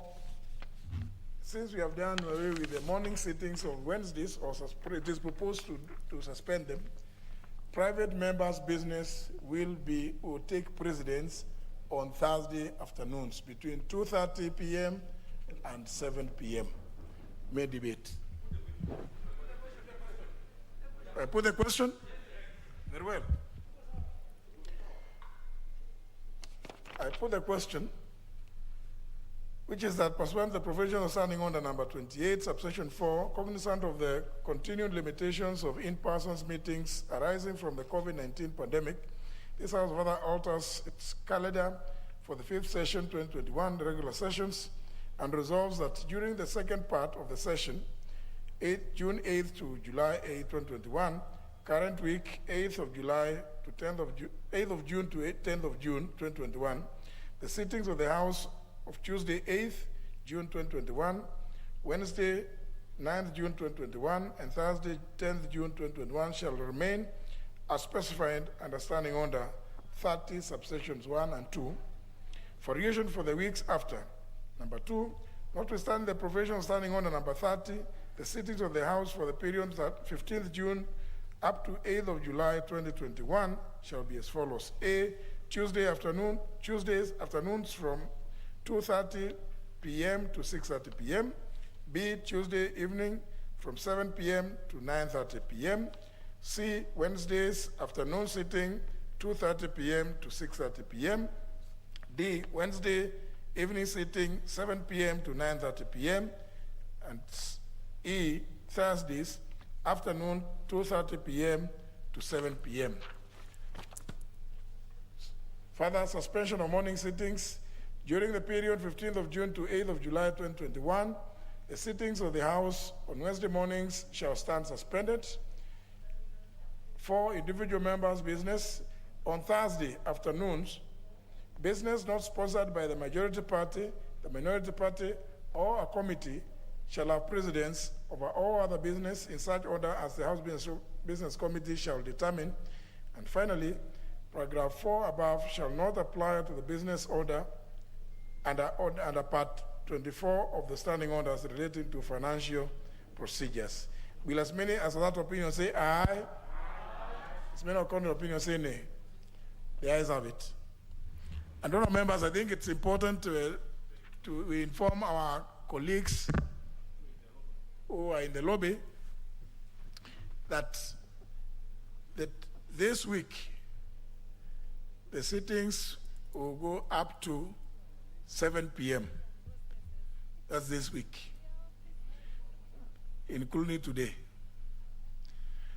But the effect of this motion being carried has been that then from Tuesday, we'll sit as has been indicated, and there will be those 2 sittings. So indeed, actually, we have more time for committees, because I think most committees do most of their work in the mornings. And I think it's only fair that that happens that way. And also members also are able to visit various government offices, to do constituency work in those places in the mornings. But then that Thursday afternoon, the House Business Committee will be prioritizing private members' businesses. There are very many private members' bills, and they will now be the ones to be dealt with on Thursday afternoons, 2:30 to 7 p.m. But the House Business Committee didn't take note of the fact that, and that's why there is no evening sitting, that usually Thursdays we tend to suffer a great deal when we have the evening sitting, because when committees are forced to travel to various parts, those which are visiting various places, members always come here asking for time to travel. It's for that reason that House Business Committee felt that let the sitting be from 2:30 to 7 p.m., but only dealing with the private members' business. So I hope those who are in the lodge will take note. Yes, Honorable Ndile. Speaker, it is, I appreciate the House Business Committee for slotting Thursday for private members' bill. Mr. Speaker, Thursday, it's a day when a lot of committee members go out. But I really want, Mr. Speaker, through you as the chair of House Business Committee and the leadership sitting here, both the leader of minority and the leader of majority, that there are members, me included, who have got very critical private members' bills and are always ready. Because the culture I have seen is that sometimes the House Business Committee put on Wednesday morning private members' bills, members are away, so then the stamp speaker keep on changing. So I'll be very happy, those of us who are not in committees, if the House Business Committee slots bills and ask, are you available? Because some people's bills are put on the order paper, they are out of the country, they're in the constituencies. When some of us are here now, that's good in the afternoon, particularly my bill on the cybercrime amendment bill. I'll be very happy if the House Business Committee prioritize it so that I am ready to move it anytime, Speaker. Same, of course, to observe that I hope we also note, we have said that second sitting will be, that aspect will start from Tuesday next week. It means that Wednesday, tomorrow, is a morning sitting at 10 a.m. So just remind those who may have gone to the lobby room, but I believe it is not open for those who partake of some other some other substances that can inhibit their ability to contribute. So we move to the next order. The Honorable John Badi is going to inform them that there will be a sitting tomorrow morning at 10. Is it? No.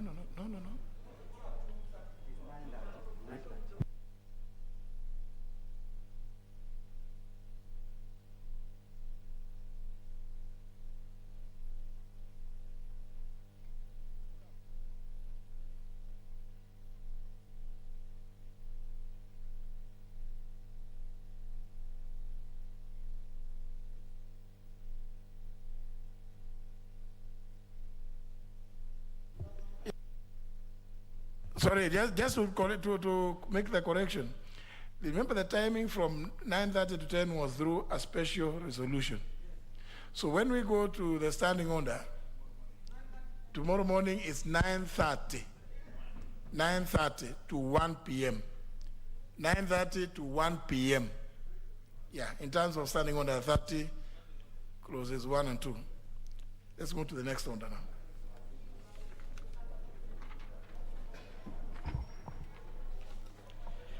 Order number 9, the Kenya Industrial Research and Development Institute Bill, National Assembly Bill number 44 of 2020. First reading. An act of parliament to establish the Kenya Industrial Research and Development Institute and for connected purposes. Order number 10, the Irrigation Amendment Bill, National Assembly Bill number 12 of 2021. First reading. An act of parliament to amend the Irrigation Act. Order number 11, the National Electronic Single Window System Bill, National Assembly Bill number 15 of 2021, first reading. A bill for an act of parliament to provide for the establishment and authorization of the National Electronic Single Window System in order to facilitate trade, the establishment of the Kenya Trade Network Agency, to provide for electronic transactions and for connected purposes.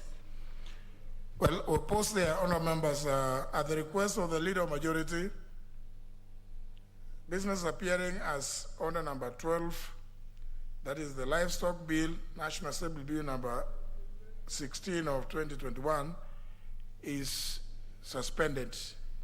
It's suspended. I think there's further need for further consideration. I've seen a lot of comments about it, especially about beekeeping. I think that's one of the issues that has raised a lot of concern. But anyway, those two are originators go and sort themselves out. It's suspended. It's reading for the first time. It's suspended. Next.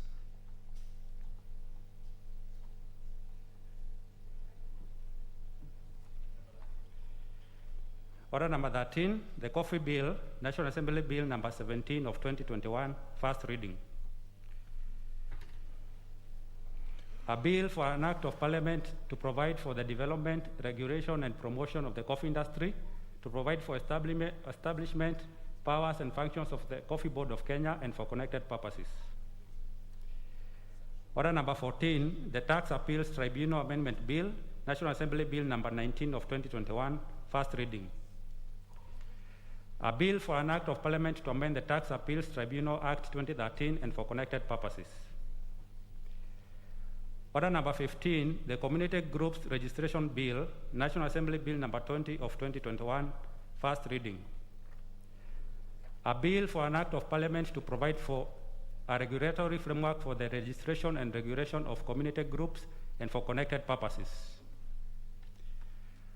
Order number 16, the National Hospital Insurance Fund Amendment Bill, National Assembly Bill number 21 of 2021, first reading. A bill for an act of parliament to amend the National Hospital Insurance Fund Act 1998. Order number 17, the County Allocation of Revenue Bill, Senate Bill number 30 of 2021, first reading. A bill for an act of parliament to provide for the equitable allocation of revenue raised nationally among the county governments for the 2021-2022 financial year, the responsibilities of national and county governments pursuant to such allocation, and for connected purposes. Order number 18, motion. Report of the Auditor General on the financial statements of the national government for the financial year 2017-2018.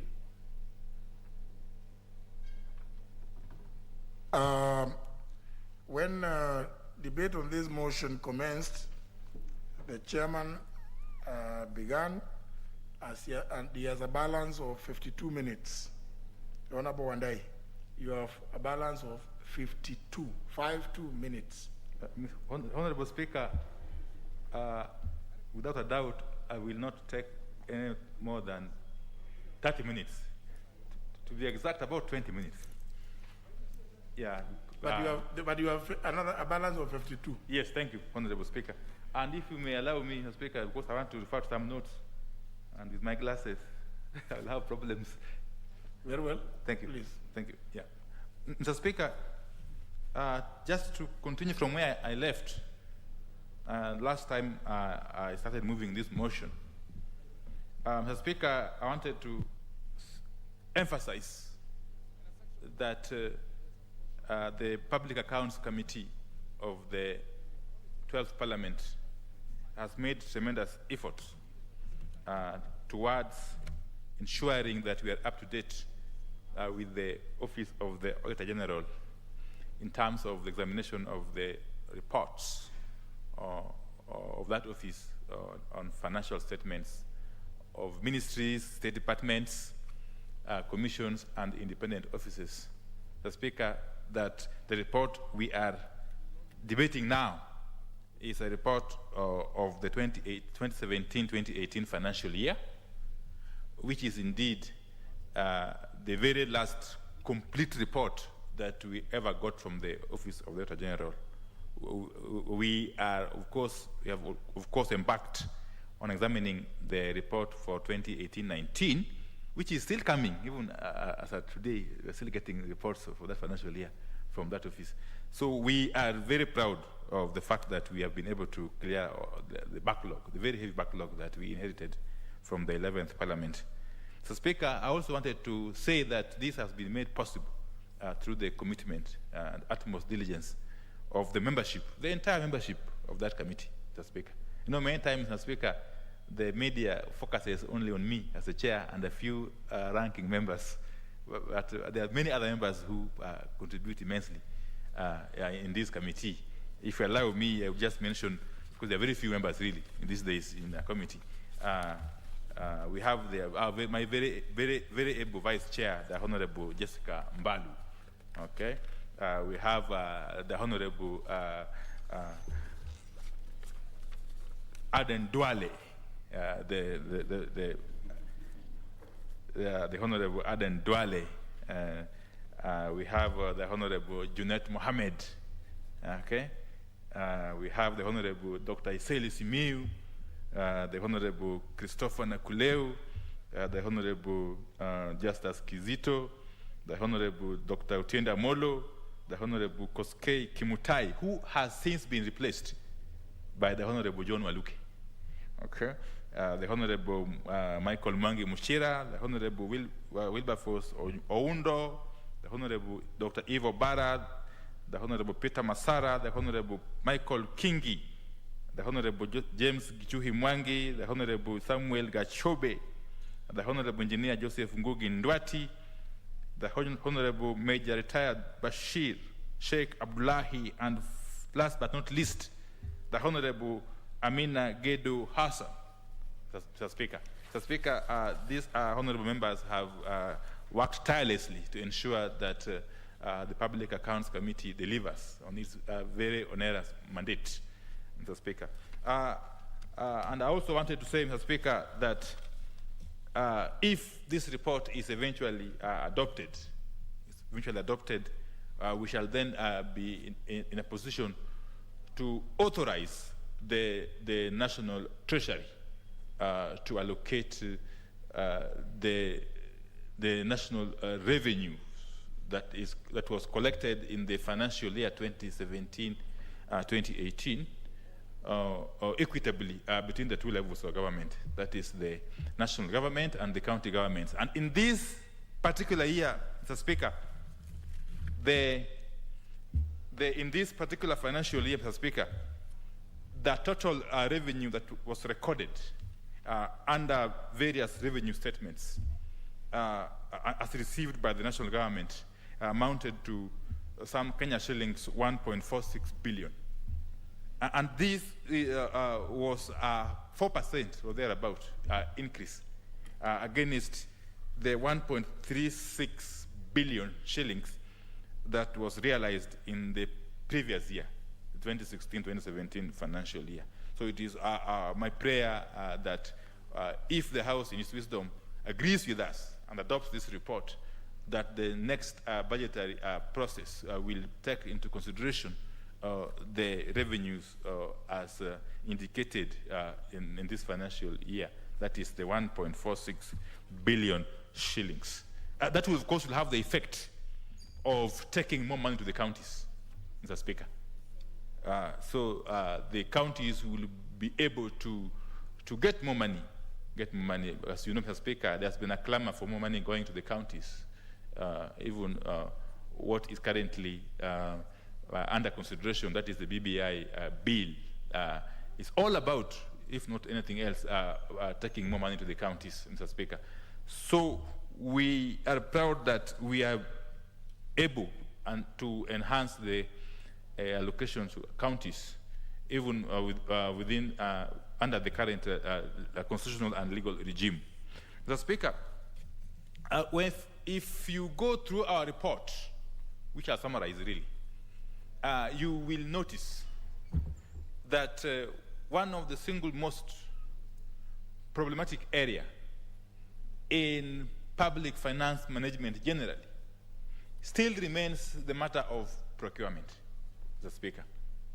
Mr. Speaker, the committee has been able to go through numerous cases of irregularities and indeed illegalities in some instances in the procurement process. There were instances where the law was blatantly flouted by the accounting officers. And this in spite of the fact that we have raised this matter time and again in our reports to this House, Mr. Speaker. And I will be highlighting a few glaring examples, Mr. Speaker, where public officers, specifically accounting officers, engaged in blatant violation of the law, both the public procurement, public asset procurement and asset disposal act, and the Public Finance Management Act. And I want to, for instance, talk about the matter in the ICT ministry, or the State Department of ICT. During this financial year that we are reviewing, a case came before us, or the case of the National Optic Fiber Backbone Infrastructure, the famous NOFB. Mr. Speaker, this is a project which, of course, was well intended. And I still believe it is well intended, even as we speak. But it's a project that has cost taxpayers a whopping 21 billion shillings.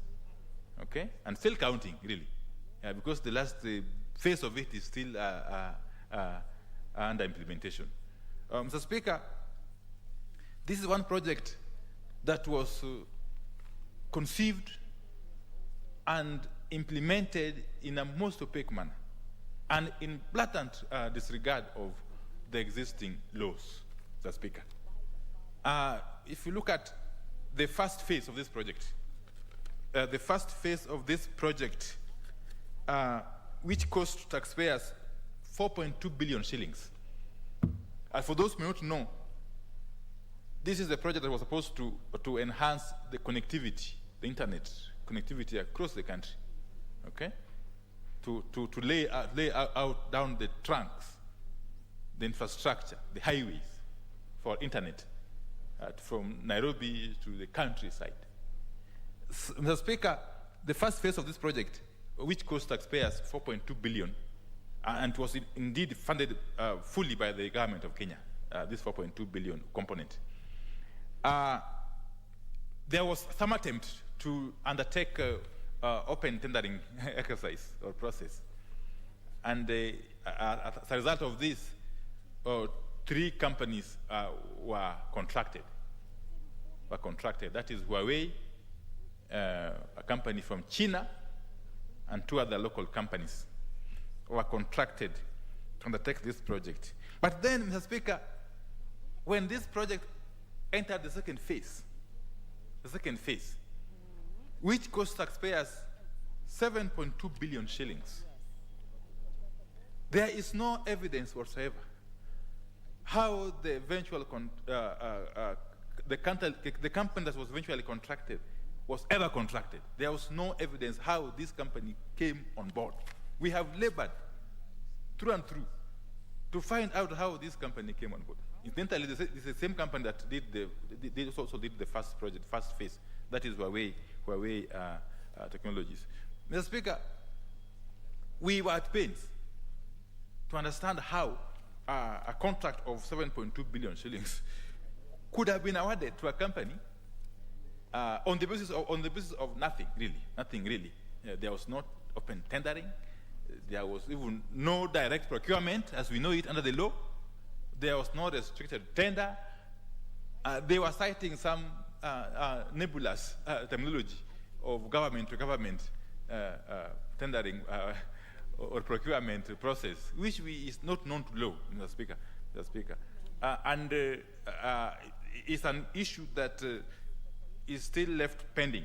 But even more serious, Mr. Speaker, the same company was awarded another contract to implement the third phase of this project, now at a whopping 9.8 billion shillings, Mr. Speaker, what they're calling phase 2 expansion of the North B project. Still, we are unable to find out how this company was awarded this contract, how it was procured. Indeed, for both phase 2 and phase 2 expansion of this project, the company that was awarded the contract was even unable to produce a letter of award. We struggled to get this letter of award that was given to this company. We couldn't lay our hands on any, Mr. Speaker. And nobody was willing to go on record that they were responsible for the procurement of this company. So that is just one example. But just to conclude on that particular aspect of North B project, there was the matter of revenues that would then be generated from this project, especially phase 1, which was completed. Mr. Speaker, there was some loose agreement that was purportedly entered into between the ICT Ministry and Telecom Kenya that would allow Telecom Kenya to be collecting revenues as it carries out maintenance on this infrastructure. But then, the profits that would be realized would then be channeled to an escrow account, which would then help the country and the public pay back the loans that was procured from China, Mr. Speaker. Mr. Speaker, as we speak, 8 or so years down the line, no single cent has been deposited in the escrow account.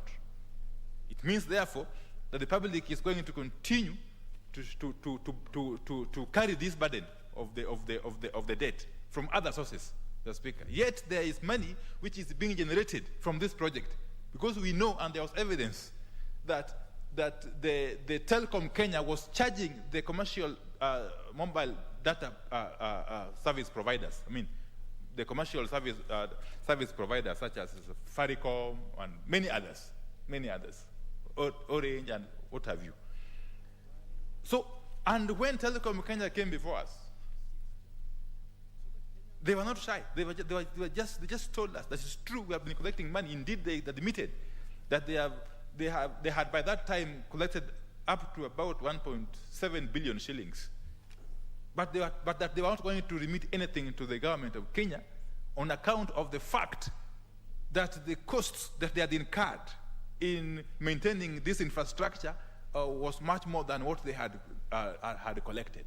And yet there was no authority, no entity, no independent authority or entity which had audited the accounts, Mr. Speaker, with regard to this revenue collection from the North Bay infrastructure.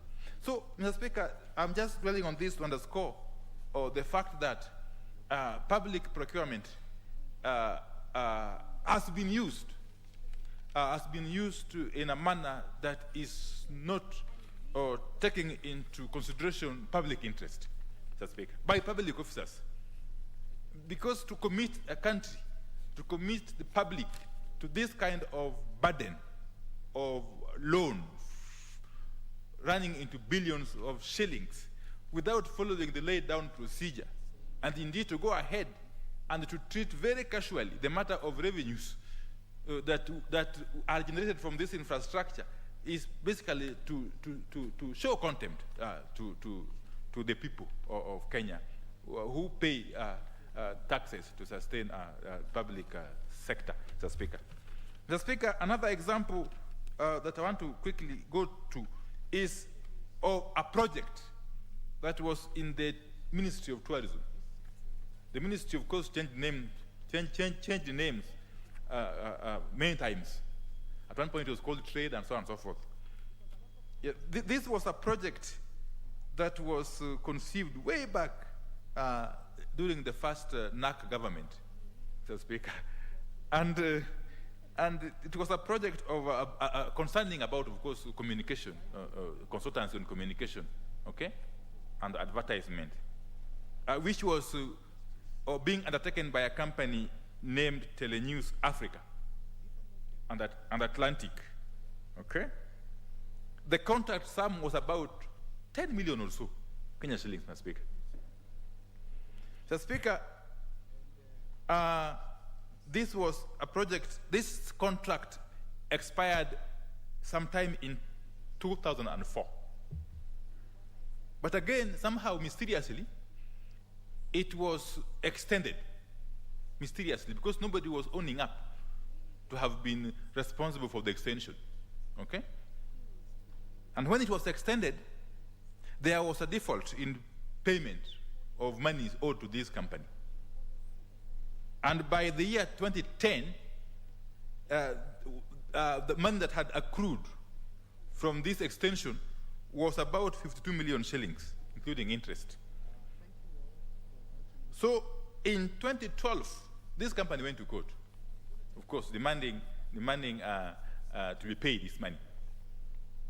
And the court ordered that the company be paid 110 million shillings, way back in 2012. That is including 26% interest. Again, for some reason, the government did not pay. The government neither paid nor appealed the court award. Okay? So come 2017, I think through the advice of the Attorney General then, the government paid about 285 million shillings because the interest continued to accrue. Remember, this is a contract which was originally 10 million shillings. Okay? The work had been completed. And yet the money continued to grow on account of failure by government officials to pay up and or appeal against our court award, Mr. Speaker. So, as we speak, the company is still owed about 70 million shillings, which is still pursuing with the State Department responsible. Okay? And that tells you, Mr. Speaker, what really goes on in public finance management. If officers decide to basically conspire, if I may call it so, to conspire with the third parties, to defraud the public of their money, Mr. Speaker, and nothing is done against them, then this is the kind of result you end up with, Mr. Speaker.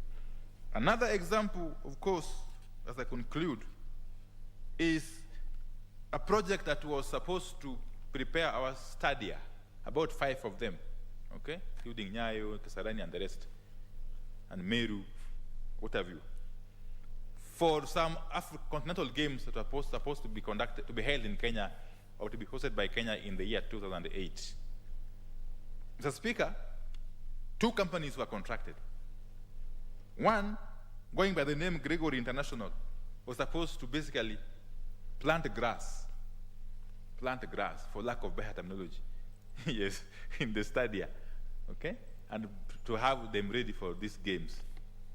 The company did some work, of course, not fully, not completely, and then there was problem of payment, and the company, of course, eventually went to court, okay, and the matter is still lying in court. The work was not completed, money was paid out, running into hundreds of million shillings. The government risks paying more money if the court awards, rules in favor of the company. But more critically, the second company that was contracted at the same time, going by the name Auditel Engineering Limited, was contracted to fix security gadgets or systems in the stadia. Now, this company, nobody knows how, again, it came on board. There's no evidence whatsoever how it was procured. There is no evidence whatsoever, not even a contract. We are unable to see even the contract that was signed by the government with this company. But to make matters worse, Mr. Speaker, this company was given a down payment of Kenya shillings 330 million, Mr. Speaker. And on receiving this down payment, Mr. Speaker, this company literally vanished in air, thin air. Mr. Speaker, that was 2009, thereabout. Okay, by the time it was vanishing. Of course, the contract was supposed to have been signed in 2007 and 2008. So the company received the money and disappeared. It has got no known local address. Even attempts to trace its owners overseas were futile. The committee was unable to locate its whereabouts, the Speaker, be it locally or overseas. And yet taxpayers' money was paid out by public officials who are known, really, and who are perhaps still in service, Mr. Speaker. So this basically tells you the extent to which impunity has been institutionalized in the public finance management. And it would be an understatement, Mr. Speaker, if I said that all these that I've mentioned, these 3 or so cases, are just but the tip of the iceberg. If you read through our report, which is almost 1,000 pages, you will be shocked. And corruption consistently followed where money was in the public sector. The state departments that got higher, more allocation for development budget, that's where corruption followed. In other words, corruption was directly proportional to the amount of money allocated in terms for development. Okay, when a state department has got no money for development, you expect no corruption. But when you give a state department more money for development, you increase chances for corruption to flourish. So, Mr. Speaker, that is one aspect. And therefore, we have made recommendations. We have made recommendations, both general and specific, okay, recommendations, that we believe, if implemented, would, or to an extent, deal with this menace, Mr. Speaker. Mr. Speaker, the other issue that I cannot fail to mention is the matter of the National Land Commission.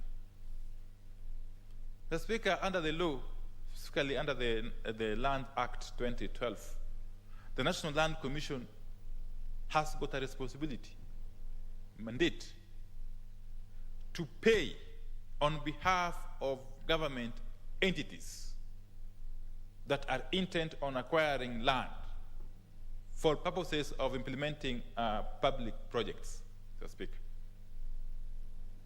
And the law is very clear in its original form and in the amended form, so to speak.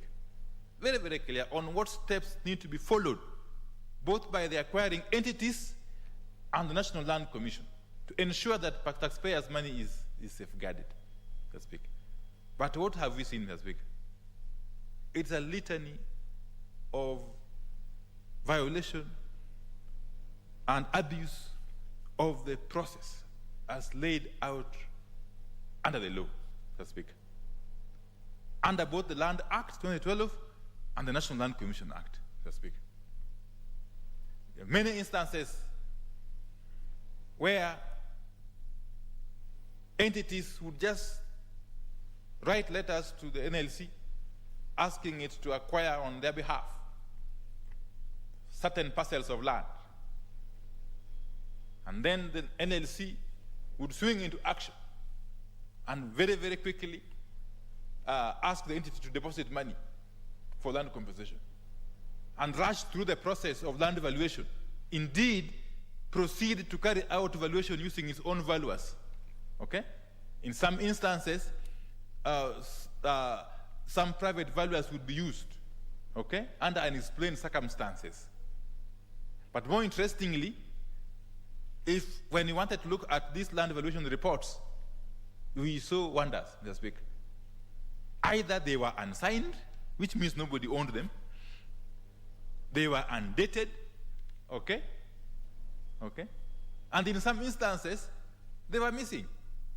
They weren't there. And yet money had been paid out to private persons or people claiming to own land, okay? There was no attempt to verify whether this land belonged to the public or not. And even where it was confirmed to belong to private individuals, there was no attempt to ensure that the public got value for its money in terms of the valuation. Because you could see a clear pattern of inflation of the values of these parcels of land, okay? So some of these cases, of course, ended up in court, okay? But there are very many others which never went to court, very many others. We are aware that there's a new regime at the NLC, even though we haven't seen much change in terms of the process that's being undertaken for the land compensation, okay? Lots of money was lost, Mr. Speaker, in the Standard Gauge Railway project. Lot of money, Mr. Speaker, lot of money, because the monies that were paid out on the basis of nothing, if I may call it so, because the basic document that you need in such a process is land valuation report. But where those reports are either non-existent or they are not owned by way of signatures, then it means money was just paid out arbitrarily, Mr. Speaker.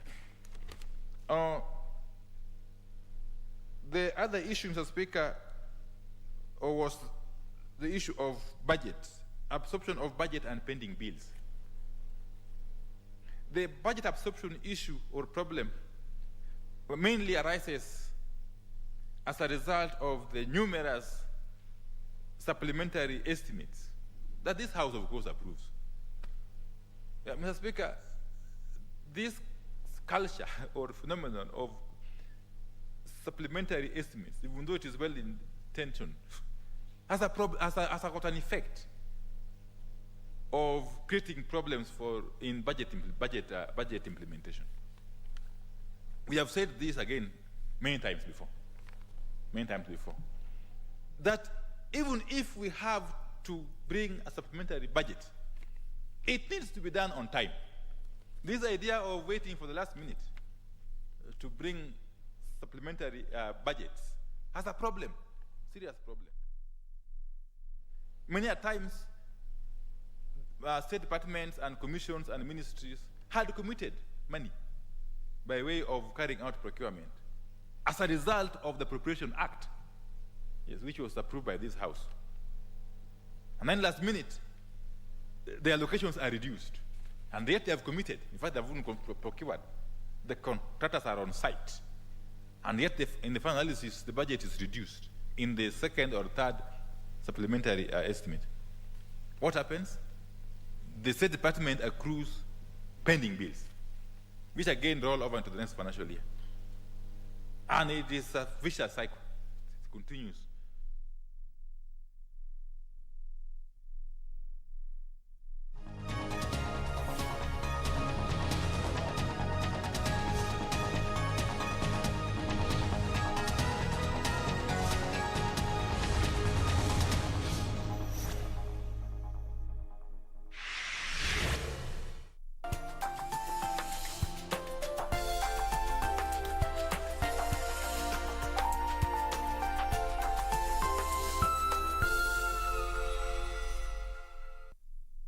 Tonight on KBC Channel 1.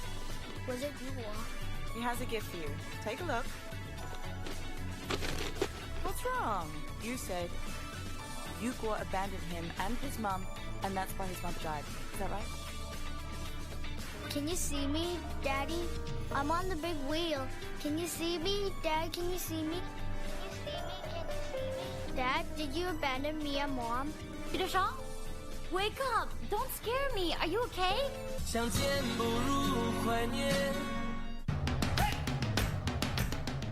Bwana Motiso, pikipiki yako ndio hii.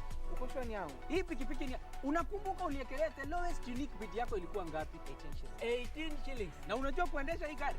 Kidogo. Haya, kitoko yako shika helmet, kifungu yako chomoka na mali yako. Kujiunga na QuickBid ni rahisi. Enda kwenye M-Pesa, bonyeza paybill kisha weka business number 4032353. Kwenye account weka kodi ya bidhaa unayotaka na bid yako ya chini zaidi. Kwa mfano TV 16. Kisha weka shilingi 20 tu kama idadi yako. Weka bid yako pia kwenye www.quickbid.co.ke. Kumbuka, bid ya chini zaidi ya kipekee ndio hununua. QuickBid, bidhaa bora kwa bei ya chini. Je, unajua unaweza kulipia bima yako ukiwa nyumbani kwa kutumia mobile money na mitandao ya kijamii? Epuka kutumia pesa taslimu kuzuia kuenea maradhi ya COVID-19. Kaa nyumbani, kaa salama, okoa maisha. Sasa umejua. IRA, bima bora kwa taifa.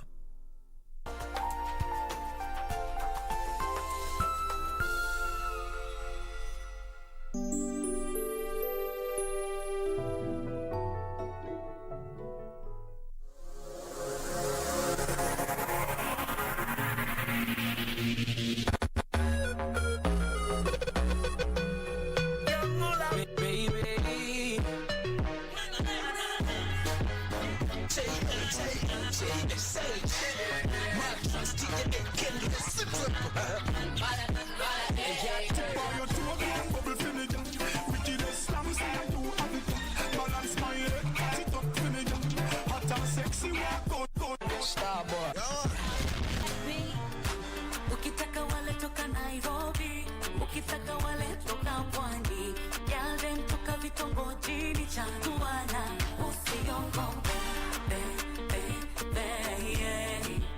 usiongope, wanasemaga haya vi huwa, mimi na Bogi tumetua. na vinywaji vya kishua, brandi zetu wanajua. Leo kuna form kuna hela, huko kumechrome kama jela. Piga zungusha vela, tuko na maodi na makwela.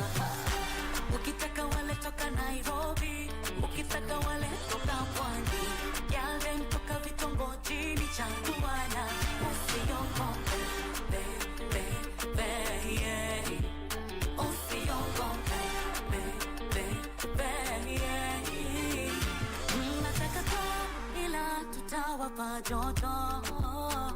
Switch your cameras on, kuja tupige photo. Tumejiandaa sawa tupo fiti. Itaweta lukutiki, we do it big. Wacha tupewe, tunajipa sherehe. Shida zote tupa kule, wacha drinks imwagike. Leo kuna form kuna hela, huko kumechrome kama jela. Piga zungusha vela, tuko na maodi na makwela. Ukitaka wale toka Nairobi, ukitaka wale toka Pwani, yale toka vitongojini Changuana. Usiogope, yeah. Usiogope, yeah. Usiogope, yeah. Usiogope, yeah. Chagua ni lako, chagua ni lako, chagua ni lako. Na sio mara moja, ni vitu nafanyaga. Vindu vichenjanga. Juzi kwa mama pima nilikupatanga, na yule jamaa wa boda kijana manyanga, na ile minofu ya nyama choma vile mulitafunanga. Ukinicheki unajifichanga, na sio mara moja, ni vitu unafanyanga. Vindu vichenjanga, vindu vichenjanga. Beti kama karanga nimekuchambuanga, vile umenicheza karata umenishafulanga. Kama Yosembe Viva na Banta vile michezo tulichezanga. Ajua si unanizungushanga, baby girl jua vindu vichenjanga. Nikienda benki si unanifuatanga, na tukienda happy havoto tunatuanganga. Facebook page havoto unapostanga, na nikicheki umenikropanga. Hapo FIFA kweli kama mpira Messi baby, si umenichezanga. Vindu vichenjanga, vindu vichenjanga.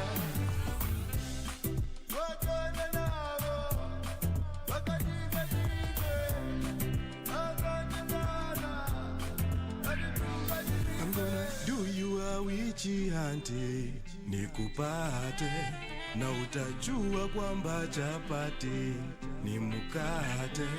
I'm gonna do you a